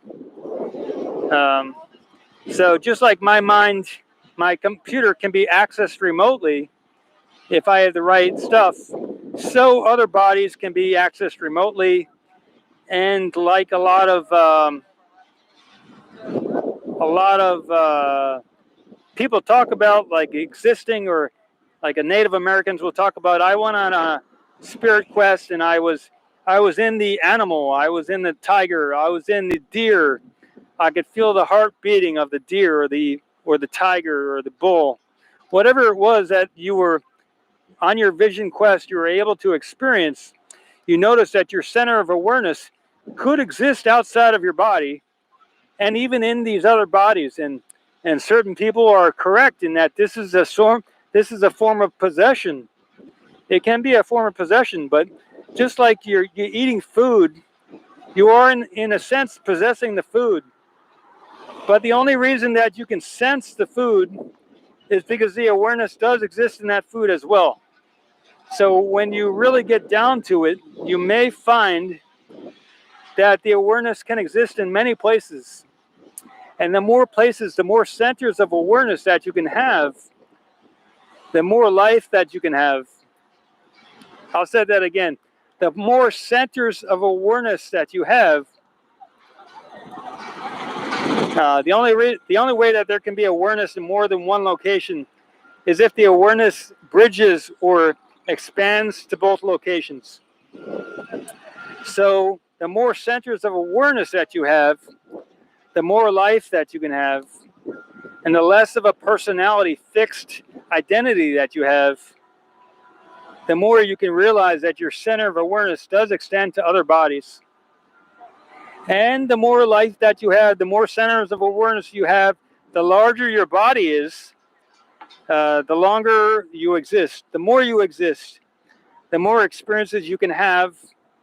And the more experiences you can have, the longer you, again, if your body encompasses the universe, then you can experience anything in the universe. And the only way for you to experience anything in the universe, or to possess or embody anything in the universe, is if the awareness does in fact extend and permeate to every aspect and location in the universe. The only reason remote viewing works, the only reason out of body experiences work, the only reason a lot of people believe in God is because the awareness does in fact extend to every nook and cranny of the universe. The same awareness that's in your body that makes you up, that gives you life, that some of you are calling a simulation, is in fact a one awareness that does expand and extend to every location of the universe. And again, some of you are saying, well, why do all these bad things happen? If there is a God, why do all these bad things happen, right? Well, again, I was saying that a lot of you don't realize that your awareness does expand beyond your body. So you are operating with a program, a software program that says your center of awareness is only limited to your body, physical body. So the aspect of awareness that's in your body is not operating in sync with the rest of the universe. So it's dysfunctional. It does have the capability to be functional with the rest of the universe, but for some reason, many people, many individuals, I'm not saying that you have, it would really depend on what you want to believe, but if for those of you who are wondering why the universe is so bad, for some of you, I would say that if awareness does expand and exist and extend to every location in the universe, and somehow for some reason in your body the awareness is only limited to your body, and you've only focused on the awareness in your body and haven't paid any attention to any awareness in any other body or any other location or any other ability or skill or city or power, if you've only limited and focused on the awareness in your physical body and you're wondering why the universe is so bad, you could take that into account, that you have in fact limited the awareness in your body to the bounds of your physical body. And even though your awareness does extend and permeate to every other nook and cranny of the universe, you have chosen to go rogue and develop the awareness and the software exclusively in your physical body, for good or for bad. And that is why your body is out of sync with the rest of the universe.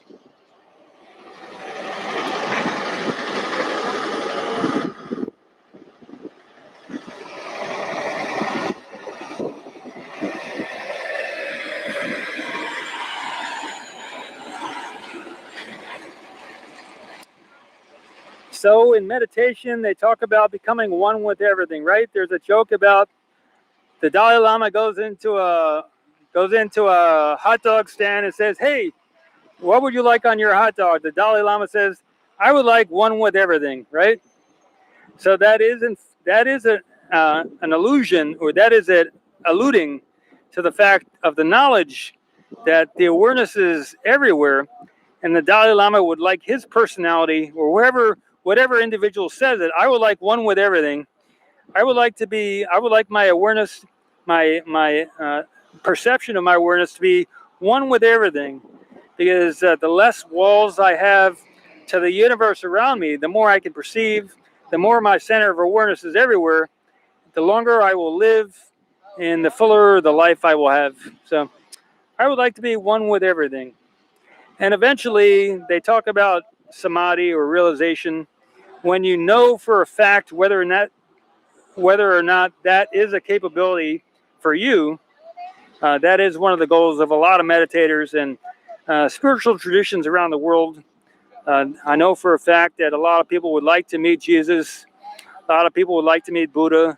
A lot of people would like to meet God, or to experience that, the bliss and the joy and everything else like that. That is the good. That is either the yin or the yang of the universe. I'm not sure which it is, but you can tell me, or maybe the universe is a female, maybe God is a woman.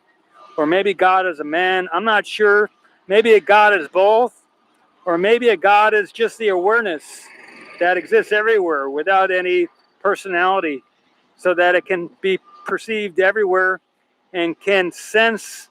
Maybe that's God. I don't know. You tell me what God is, but I don't think it's a simulation. I do think everything in the universe has a chance of being alive. I do, possibly, if you follow what I was saying over the last 2 hours, I do believe that everything in the universe, I'll let you fill in the blank. Everybody has everybody has the gift of living a life however they choose to live it, and I do support your belief system. So thank you so much. Thank you so much for spending this time with the other individuals in this chat. Not so much with me. I know I may have been annoying. Maybe you're not listening to this message. Maybe you are attentively listening to this message, and I respect that quite a bit. Maybe you missed the whole message and you're just jumping in now, or maybe you'll watch us again in 5 years from now. I don't know.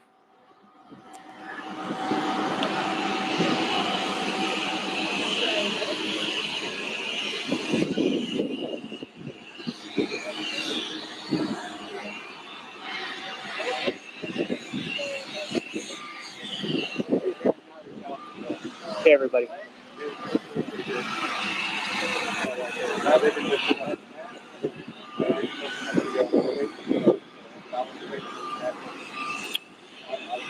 Okay, what I see here going on the site is we have some clouds coming. There is a new piece of crane leaving the site here.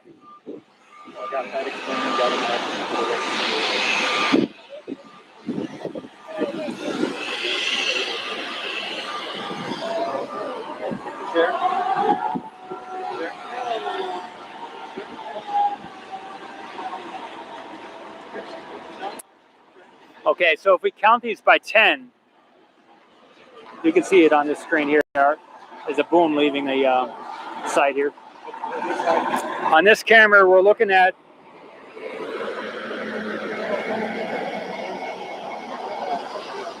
I think this is maybe 20 tons that they're lifting here. Each one of the, I believe that each one of these blocks with these arrows, I think each one is 10 tons. So they're doing all the counterweights there. On the right side, we can see 10, 20, 30, 40, 50, 60 tons on the right side. On the left side, they're going to have 60 after they put those two down. So it'll be about 120 tons, I think.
Sorry for kidding.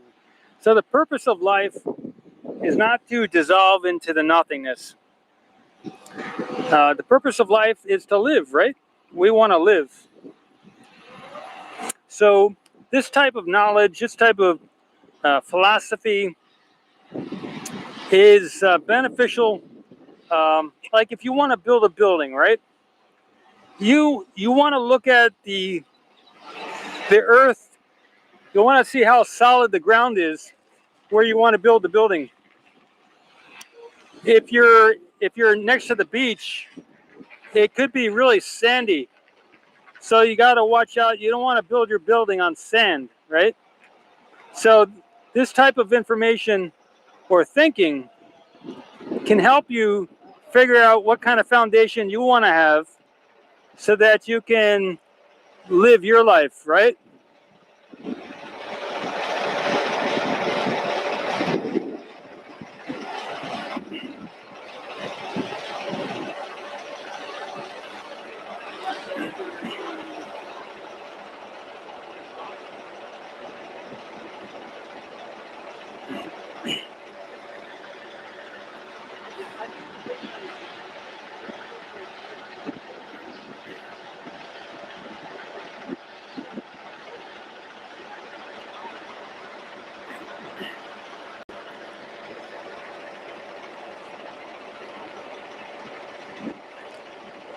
So while they do talk about many of these different,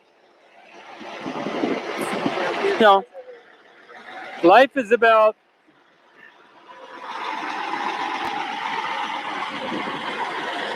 there has to be yin and yang in life. There has to be,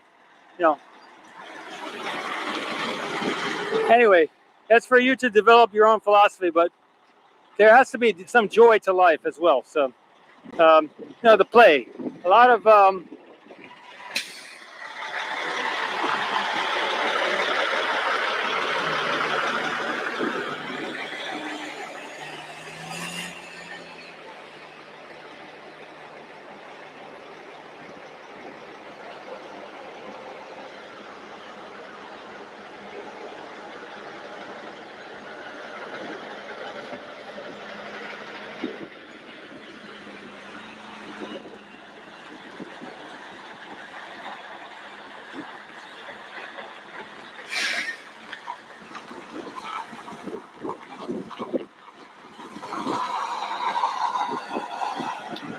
okay, yeah, so it's life, the purpose of this information is just to have, a foundation on which to live a meaningful life. And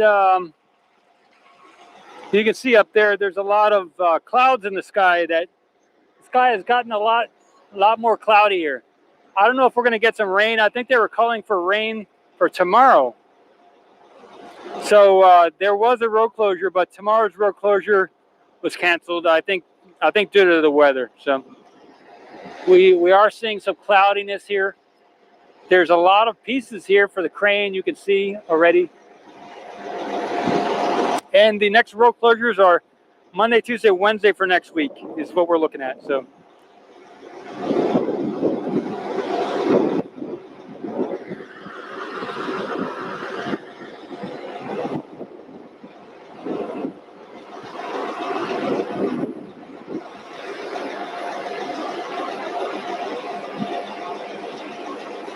Hey, Cartoon.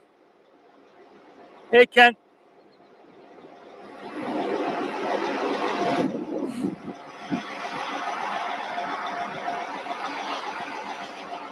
Yeah, so the more aware you are, there was the Groundhog Day where Bill Murray is, he gets out of bed, the alarm clock goes, each day is a little bit different. Instead of stepping in the puddle the next day, he hops over the puddle. So the benefit of awareness is not stepping in the puddle, So yeah, there may be pain, but the benefit of becoming more aware is so that you don't step in the puddle. And there's less pain.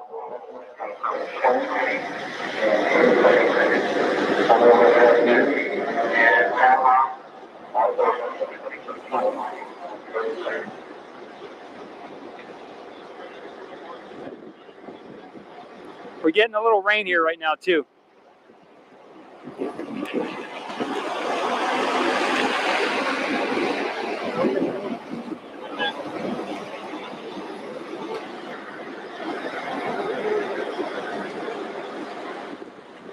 They got multiple lifts going on right now. I'm gonna wrap everything up, everybody. It's starting to get rainy, so I'll keep it zoomed out a little bit. But I am gonna plan on wrapping it up.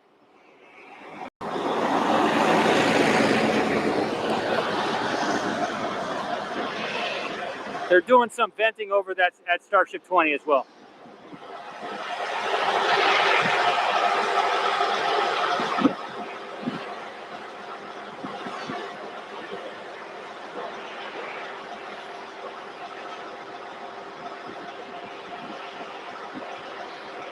Can't really see it from here.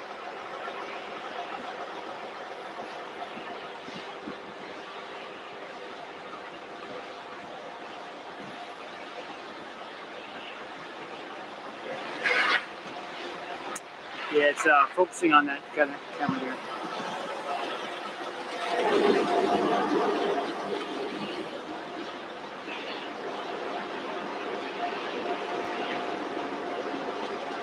All right, I'm gonna end this stream here. You're seeing they're doing another 20 tons there.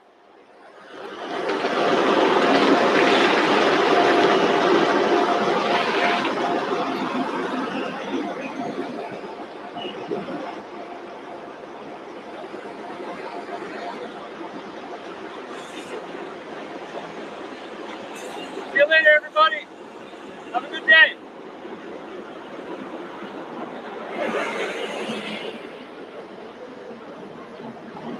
Say goodbye to y'all here too. See you later, everybody.